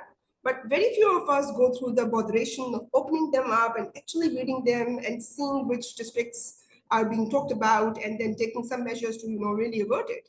Some of us even read them and even then plan to go to the northern areas, although we have seen that there's a snowstorm expected over there just because the weekend is at hand and we have to take our children for a vacation. So we also need to be starting acting as responsible citizens to take into account what the government is doing and start responding to their early warnings. I'm sharing with you now Pakistan Meteorological Department's Flood Forecasting Department's website. And here you can see the rivers situation at the moment. It has various bulletins, bulletin 1, B, and warning and advisories. And it very clearly shows you which areas, which gauging stations are about to experience a flood, even tells you the flood level, even tells you expected hours at what time it will be reaching the next gauging station. So I would request you all to just go through these links once and see how good work these people have started doing and try to play a part in making it more viral. Now I'm sharing with you the portal of National Weather Forecasting Center, Islamabad. For example, it's showing you the issue date of 19th of June, quite recent, and it shows that pre-monsoon rains are predicted in the country from 20th to 23rd of June with occasional gaps. It even tells you the names of the cities, and below it even tells you further what measures you need to take in which regions. For example, some regions are no-go zones or try to avoid going outside in these particular days. So the information is very much there. This is drought advisory, National Drought Monitoring Early Warning Center, also working under Pakistan Meteorological Department. It has various alerts, and I'm sharing one of the alerts with you. Flash Drought Alert 1, published on 12th of June 2025 on this national website. And it says that based on the current meteorological conditions, which parts of the country are currently in the grip of meteorological drought. And I've shared the map of this in the previous slides. So this information is very much there. So now let's quickly talk about carbon financing and carbon credits. We have given due credit to our government. Now let's see what's happening. What is climate finance? So basically in Paris Agreement 2015, the world country leaders got together and set the target to achieve net zero emissions and the goal of 1.5 degrees Celsius till the mid-century, which is 2050. For this, I'll quickly make you go through a timeline of the climate institutions and the agreements. To begin with, 1988, Intergovernmental Panel of Climate Change was created under the World Meteorological Organization and UNEP. In 1992, UNFCCC was convened. It was formed in UNFCCC's summit at Earth Summit at Rio de Janeiro. I'm not going through the details because of the lack of the time. Okay. In UNFCCC, what did it say? It came into action. It was ratified by 154 countries in the beginning, now 198 countries. And what do they say? Its Article 3 says that the developed countries, which are the Annex 1 countries or the global north, they have to take the lead. What kind of lead? In Article 4, it says that all parties should make commitments to address the climate change in terms of mitigation and adaptation. Its Article 12.1 says that countries must annually report the emissions and removals of greenhouse gas emissions. But this 12.1 is very important because this was the one through which all the countries of the world were strictly put into a check to be gauged about what is the total amount of emissions of carbon each year, how much they're trying to remove each year. This concept is linked to the concept of carbon credits, which I'll be talking about in the next slide. So, considering the formation of UNEP, UNFCCC and IPCC, then came the concept of the Conference of the Parties. First one was held in Berlin in 1995. After that, it's been a yearly phenomenon. And some of the major ones were, for example, 1992 Rio de Janeiro Conference. In 1997, the Kyoto Protocol was signed. 2009 Copenhagen, the main outcomes are also given in the bullets, but I will not reading them. In 2015, the famous Paris Agreement. And now we are moving towards COP30, which is planned to be held in November this year in Brazil. What happened from these agreements was that a system of climate finance was developed, where the governments, the public sector, and the private sector had to invest in mitigation and adaptation climate solutions. And what the world did was it pushed the developed countries, the Annex 1 countries, to invest in the developing countries, which are the Annex 2 countries, so that they can lay off their extra credits of carbon that they did emit through their industrialization and invest in the developing countries in order to balance their score of the carbon emissions. How did they do that?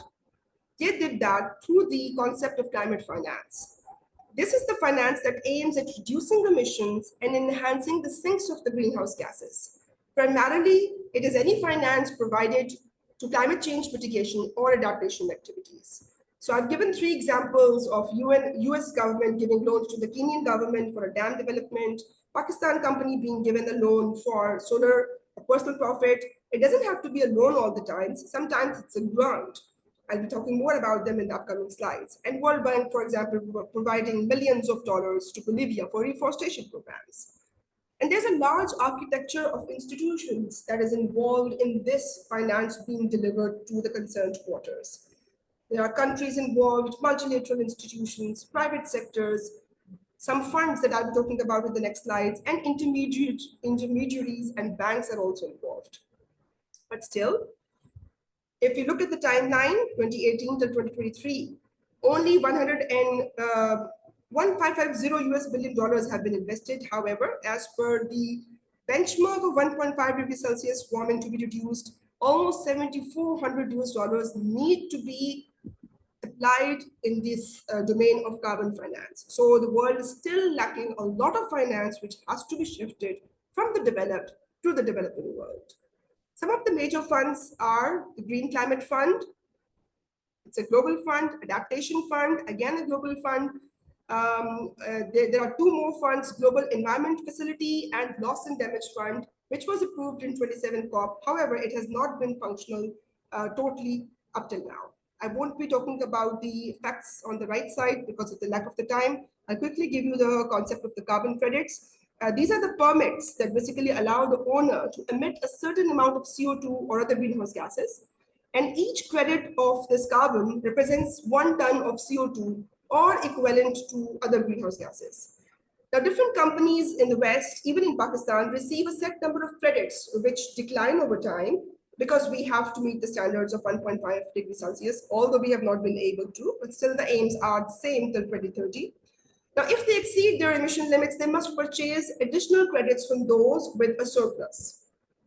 And basically, this is the system that encourages the companies to reduce their emissions by making it financially beneficial to stay within their allocated limits. If we talk about Pakistan's climate finance mechanisms, there are international competitive grants that we can get through Ministry of Climate Change because that's the accredited entity over here. We have projects under Green Climate Fund, Global Environment Facility, Adaptation Fund, but loss and damage is not yet functional in our country. There are some grants for which we do not need Ministry of Climate Change endorsement, like IKI, Wellcome Trust Fund, Gates Foundation, many more. And I've shared some of the estimates of the current money that is being invested in Pakistan in the following fund domains. So briefly, I'll talk about the concept of carbon market. I'm sharing a screenshot of Government of Pakistan's Ministry of Climate Change press release that Pakistan has unveiled its carbon market policy at COP29 in Baku. And we are working on the policy brief. So the carbon market mechanism and its policies are being developed at a very rapid pace, and soon it will be available for all the public. Much of the material is already available, but the country is still yet to take pace in order to understand what the global carbon market means and how we can do investment into it. So in this context, WABDA has raised some money using green bonds. Nature performance bonds are being introduced. Blue Carbon Project is being running very successfully in Sindh. Some of the facts I've shared with you. Now let's quickly come to what's the role of the individuals. So what can you do? For this, I would request you to please quickly log into Mentimeter once again for a very interactive activity, brief one, which will rate on scale your motivation to change your lifestyle and habits, both under your direct control and even those in which you can influence others to reduce your impact on climate and environment. So please click on and join the Mentimeter. And for the sake of time, I would request you 10 seconds per slide so that we can get most of the responses. So I've shared with you the first question, which says, what actions have you taken to reduce your home's energy use?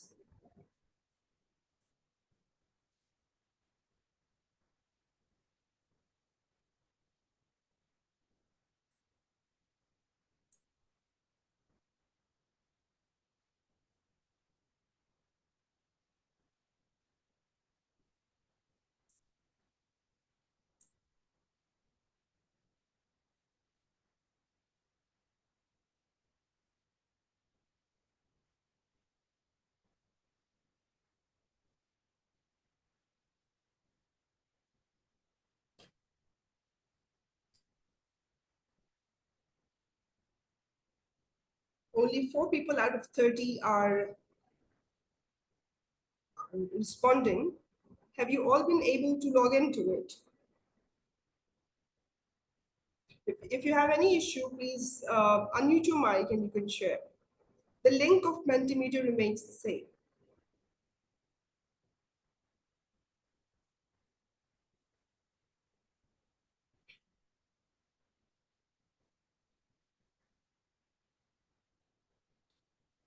So I've got 12 responses up till now out of 30. I'm sorry, but in the next 5 seconds, I have to move to the next slide.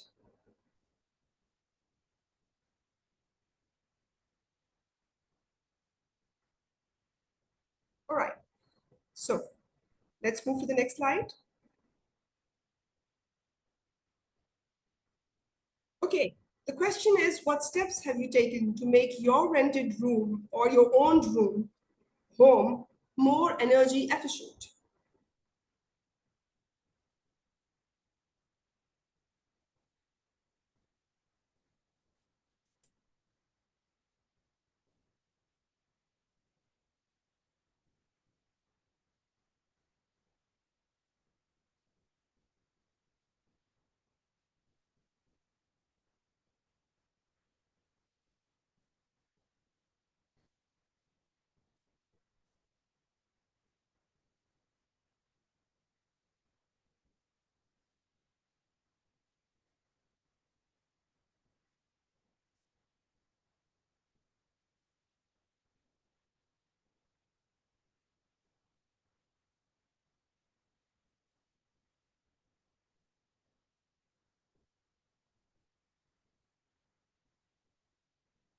So we have 8 responses, at least we'll wait for 12 because these are the people who have been able to log into Mentimeter at the moment.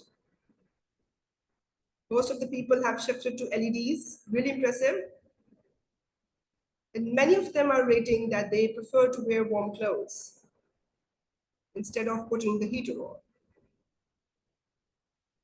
Yes, we have almost 12 responses. Thank you so much. We move to the next question. The third question says, what best describes your diet in terms of environmental impact? It's about your preferences in terms of eating. Try to link it up with the impacts it might be having on the climate in general.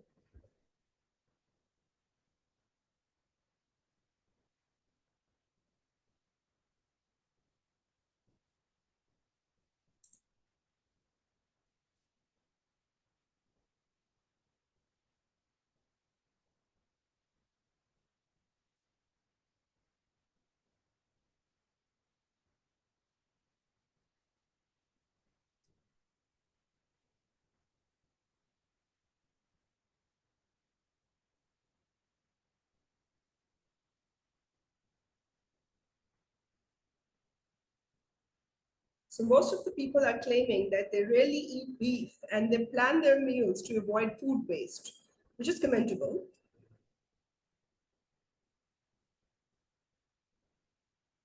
Second highest say that most of their diet is plant-based, again appreciable. So we have 11 responses. And with this, I have to move towards the next question, which says, how do you approach consumption and reducing waste at your home? Please begin.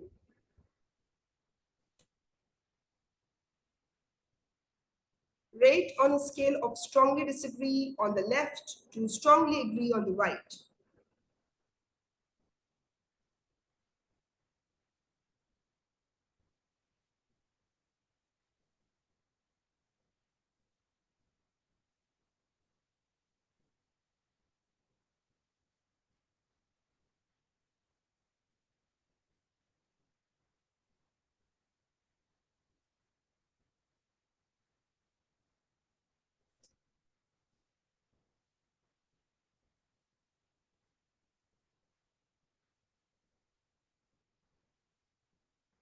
So most of our participants are saying that they don't buy something new unless I expect to get a lot of use out of it. That's a perfect approach. And then second most highlighted point is that they recycle where possible. It's commendable. And instead of throwing things away after they're finished, they try to pass it on to someone else who might still use it. Very appreciable.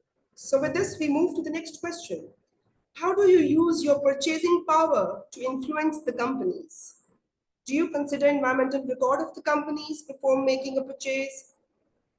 Or have you contacted at least one company that you need to buy the products that are approved under environmental policies? Or have you taken part in coordinated action to boycott the companies with poor environmental policies? So when you do your purchases, do you take these things into consideration?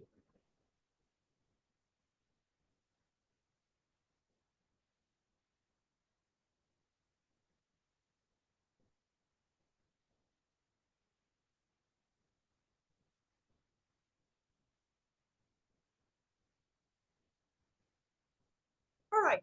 So maximum number of participants have said that they would or they are taking part to boycott the companies with poor environmental policies. That's an excellent approach. Through this, we can promote our claim and our agenda to the people that they need to start thinking about environmental policies. With this, I move to the next question. How environmentally responsible is your banking and financial activity?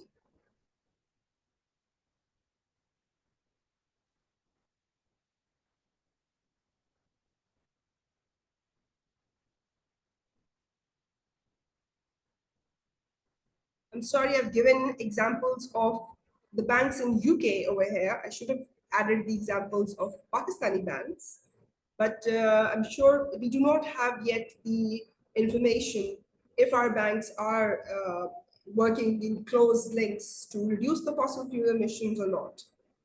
And that needs to be done. However, some of the banks are even working on carbon financing at the moment, but it needs to be made more public.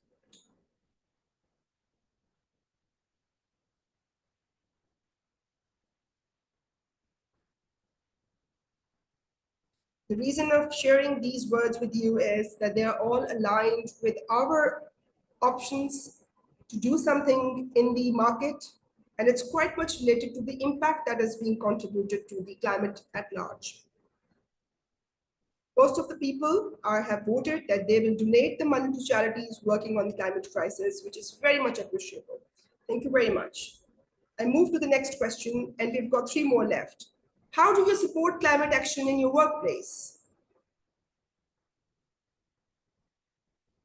This workplace can even be your home if you're talking to your family. But do you talk about it?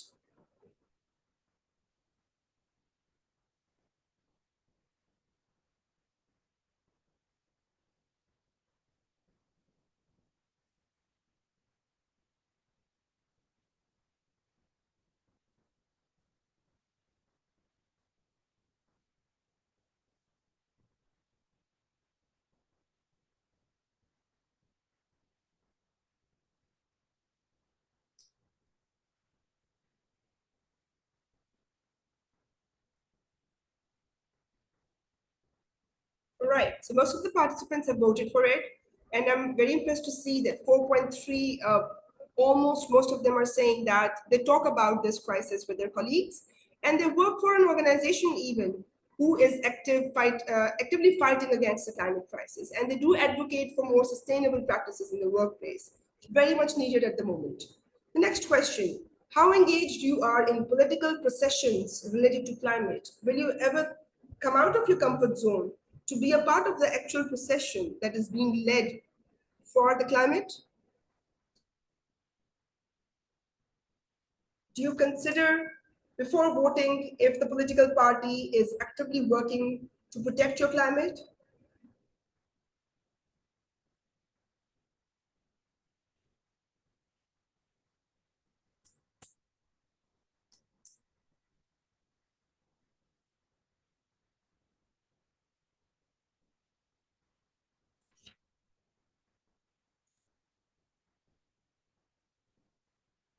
All those who have just joined us, please click on the same Mentimeter link again, and we are going through a poll at the moment, which is to check if our personal made decisions are influencing our preferences in terms of reducing our impacts on the climate.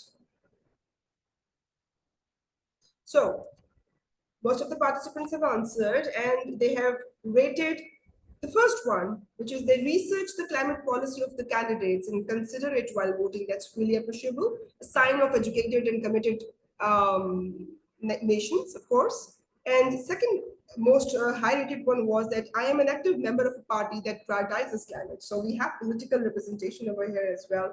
Really appreciable. Okay, second last question is, what is your level of involvement in climate education?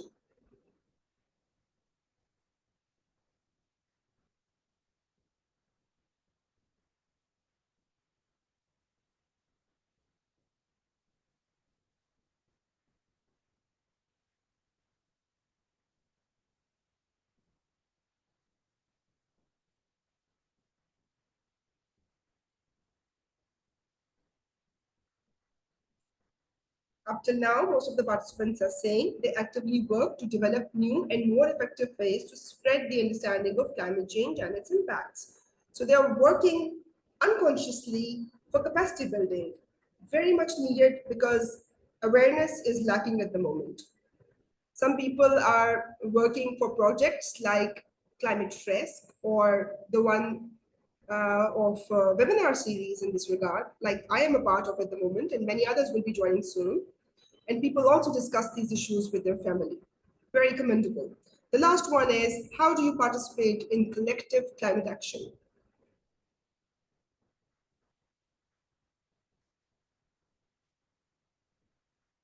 It's the last question.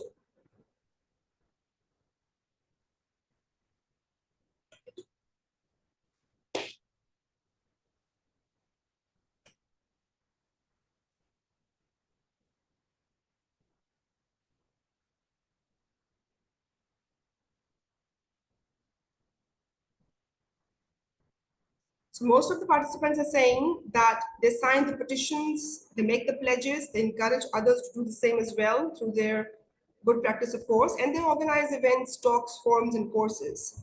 And they also talk about climate change with the general people around them. So this is what is needed, and I hope, I thank you all for taking active part in this activity. And I'm sure you must have gone through a self-evaluation of, is there any behavioral change that you're expecting? Are you feeling motivated enough after this webinar regarding your actions that you can take in your life currently and in future to reduce your impact on climate change?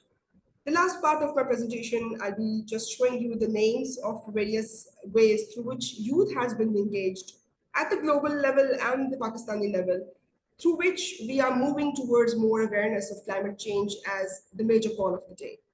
So Ministry of Climate Change is involving youth in various discussion courses, in various consultative sessions, in dialogues, for especially the nationally determined contributors of 2026, in which they are playing their role, they're giving their suggestions, how to update this document so that it can be aligned with the National Climate Change revised policy. So some of the youth leadership programs across the world, Fridays for Future, it was founded by Greta Thunberg, a global strike in which people come out on Fridays for the cause of climate. Youth Innovators by UNICEF, it is also leading to various initiatives for reducing the impacts on climate. Then we have climate education. Youth organizations are promoting climate education in schools. We have some good facts given below, but due to the shortage of time, I won't be reading them. Then youth is being promoted. They have been provided funds to be a part of global forums like the COP. And some Pakistani young delegates also took part in the recent COP27, which was held in Egypt. Pakistan is not left behind. We're also taking pace. Youth initiatives in Pakistan, for example, include representation in the COP, being a part of various national level meetings and giving our suggestions in terms of reducing the vulnerabilities of the people in terms of climate change. Islamabad youth volunteers are doing a great job in this regard.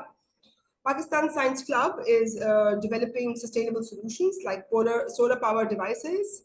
Youth Parliament of Pakistan is also in action. It runs various workshops and seminars to mobilize the people. Then Zunaira's initiatives were also talked about in COP29, where she said that she's climate champion and she brought home climate education to her school because she spoke about it in COP 2019. And she also demanded youth inclusion in climate decision making. LCOI, Local Conference of Youth, and I'm lucky enough to say that some of my students were able to be a part of this as well. This event was organized in Islamabad, and it invited 1,000 young people to sit together and work for Pakistan's climate causes. Green Youth Hub is very much active for climate initiatives. It's working on the pattern of Prime Minister's Green Youth Program. Then Climate Optics by SSDO is also online available platform working for youth engagement, policy advocacy, and research in the fields of climate change. Pakistan Youth Climate Network, another social media platform which mobilizes the youth in the right direction for climate awareness. Youth YGA Climate Forum is another one such forum which is working to involve and mobilize the youth. Then some of the government initiatives in which my students, some of them which are a part of the moderating team at the moment, were also playing their part as youth in raising the climate-related awareness. They worked for CLDI 2024, which was an internship which was offered by Chief Minister, and it was designed for a real-world engagement with a stipend of 60,000 rupees, in which the people, students, promoted through various plays, like in the Hamra, Dhartima was played for many days. And then weekly seminars were organized in our university.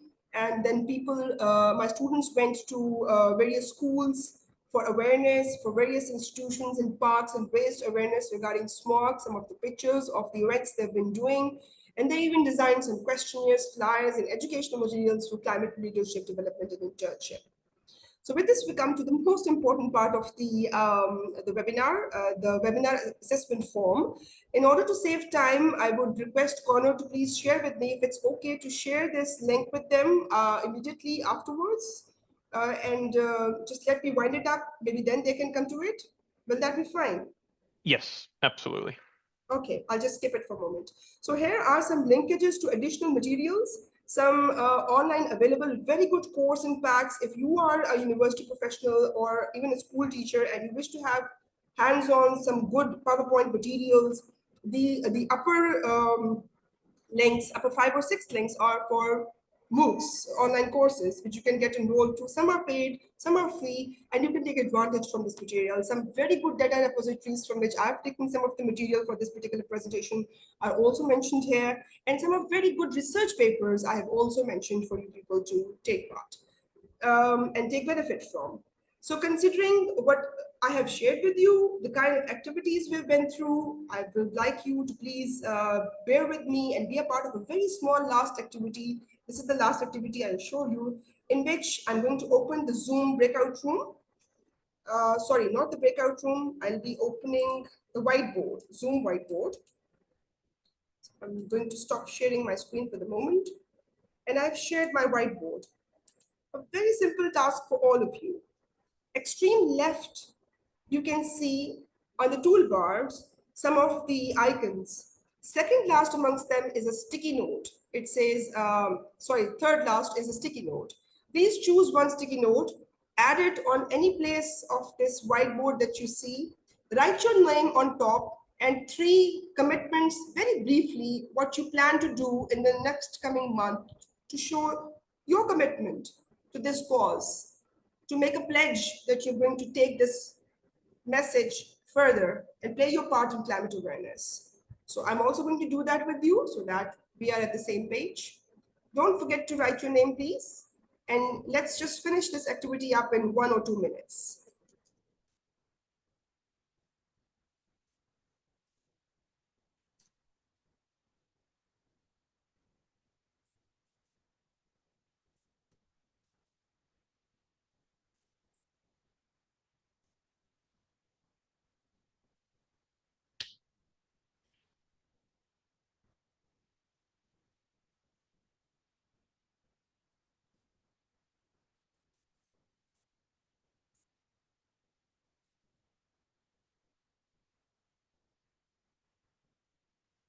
So just choose a sticky note, click after choosing it to any empty space in the whiteboard, write your name on top, and 3 brief commitments that you're planning to take forward, or 3 takeaway messages, let's say that. So in order to save time, I'll read out what Javeria has written. As a part of INGO, she will be writing proposals based on climate change, focusing on refugee programming. She will advocate for carpooling. It's very good. Then we have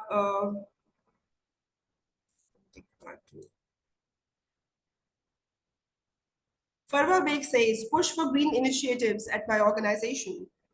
Junaid Raza says, as irrigation engineer, he's planning to work for, I think, climate resilience. Mr. Connor says, be involved more politically for climate change advocacy. Make my money count, support in businesses that I agree with. Take the time to recycle. Perfect. Behzad Saab is still typing. Mr. Beg, Muhammad Ali Beg says, advocacy for climate change, carbon credit, disaster risk management. Rishable. Mr. Tathir says, advocating about the causes, using eco-friendly products, using friendly transport. Very nice. So I believe what I wanted, I have achieved from this particular activity. The message has been conveyed and you have made your pledges. I would be very happy if you could even implement one of it in your real life. Thank you very much for being with me in this activity. So closing it. And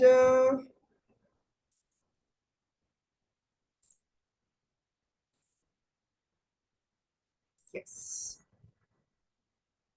we've gone through all of these. In the end, I would just like to share that I've got all the references. If any one of you, when the document will be made public, you can lead on to it.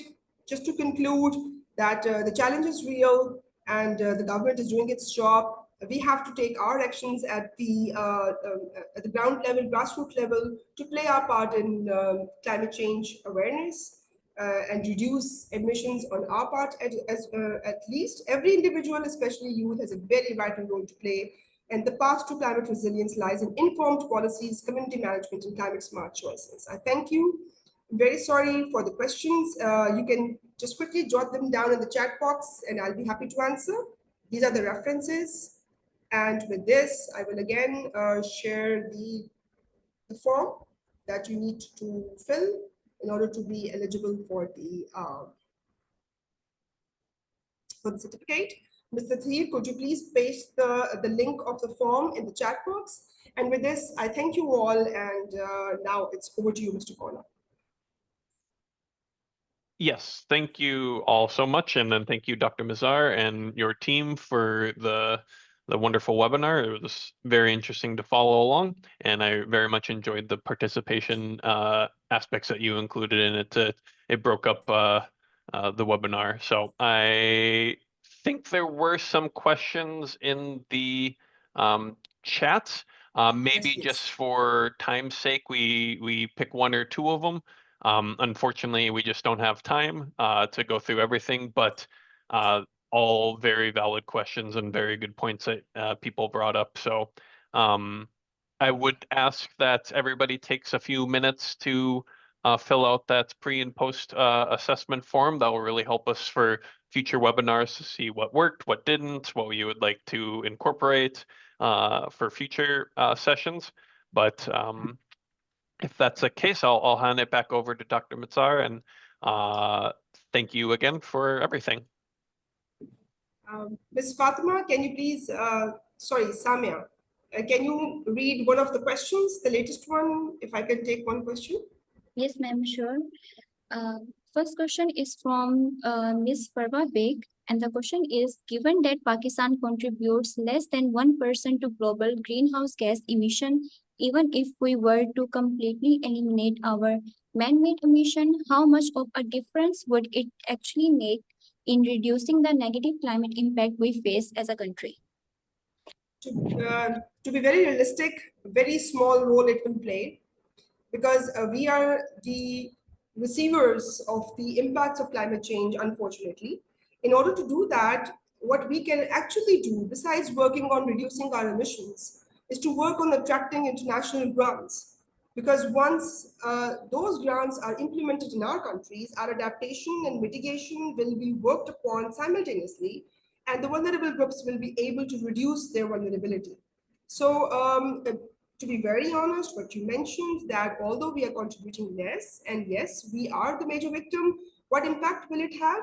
It will have impact for us and our future generations to develop the sense of being a more responsible citizen and curbing at least that 1% that we are polluting and adding to the environment. Not to forget that in terms of smog, what we see is 80% the impact of the work that we, the citizens of Lahore, are doing ourselves. 20% might be coming from across the borders. So for those unique climatic disasters in which the ground level contributions do matter, so that 1% on the average is equally important, and we need to take that into account as well. I hope I've answered the question. Thank you so much, ma'am. Now, moving towards the next question. Next question is from Ms. Savera Amjad. Maybe it's the last one. You can type my email in the chat box. Anybody who wishes to reach out to me for any clarity can message me. Yes, please. Next question and the last one. Okay, great. So the question is, how do you think about climate change impact on water security in Pakistan? Yes, so we have talked in detail about the water scarcity parameters. We've also hinted upon the political scenario in terms of Indus Water Treaty. So water being the backbone of Pakistan's economy, because our 70 to 80% of the agriculture is rain-fed, irrigation-based. Irrigation-based means that we need to ensure that our rivers are running. They have enough water in the dams to feed the canals so that the agricultural practices can be maintained at the same pace. So in terms of climate change, like we just saw in the webinar, we experienced almost 40% of the expected rains this winter, which has great impact at the moment. In our dams, we have lesser than usual water. We are facing power failures. We are facing acute water shortages in our canals, and we are at the verge of major food security paradigm. So they all are interconnected, and the root cause is water insecurity, water scarcity. For that, my message to you all is start protecting at least the groundwater that you have. Do not waste the precious resource. Thank you so much.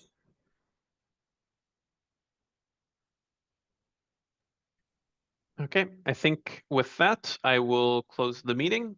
Thank you all. And again, follow up with the Pak-CRN network on the LinkedIn. I posted the link above, and we will be sharing the information from this session, the different files, and additionally, any for future news for upcoming webinars. And again, thank you, Dr. Mazar. Wonderful to have you. And yeah, we feel very lucky that you were the one to be able to kick off these webinar series. So thanks for all joining, and see you again soon, hopefully. Thank you very much, you and you once again, and all the moderators and all the participants to stay with me till the end. Thank you so much. Allah Hafiz. Goodbye, everyone.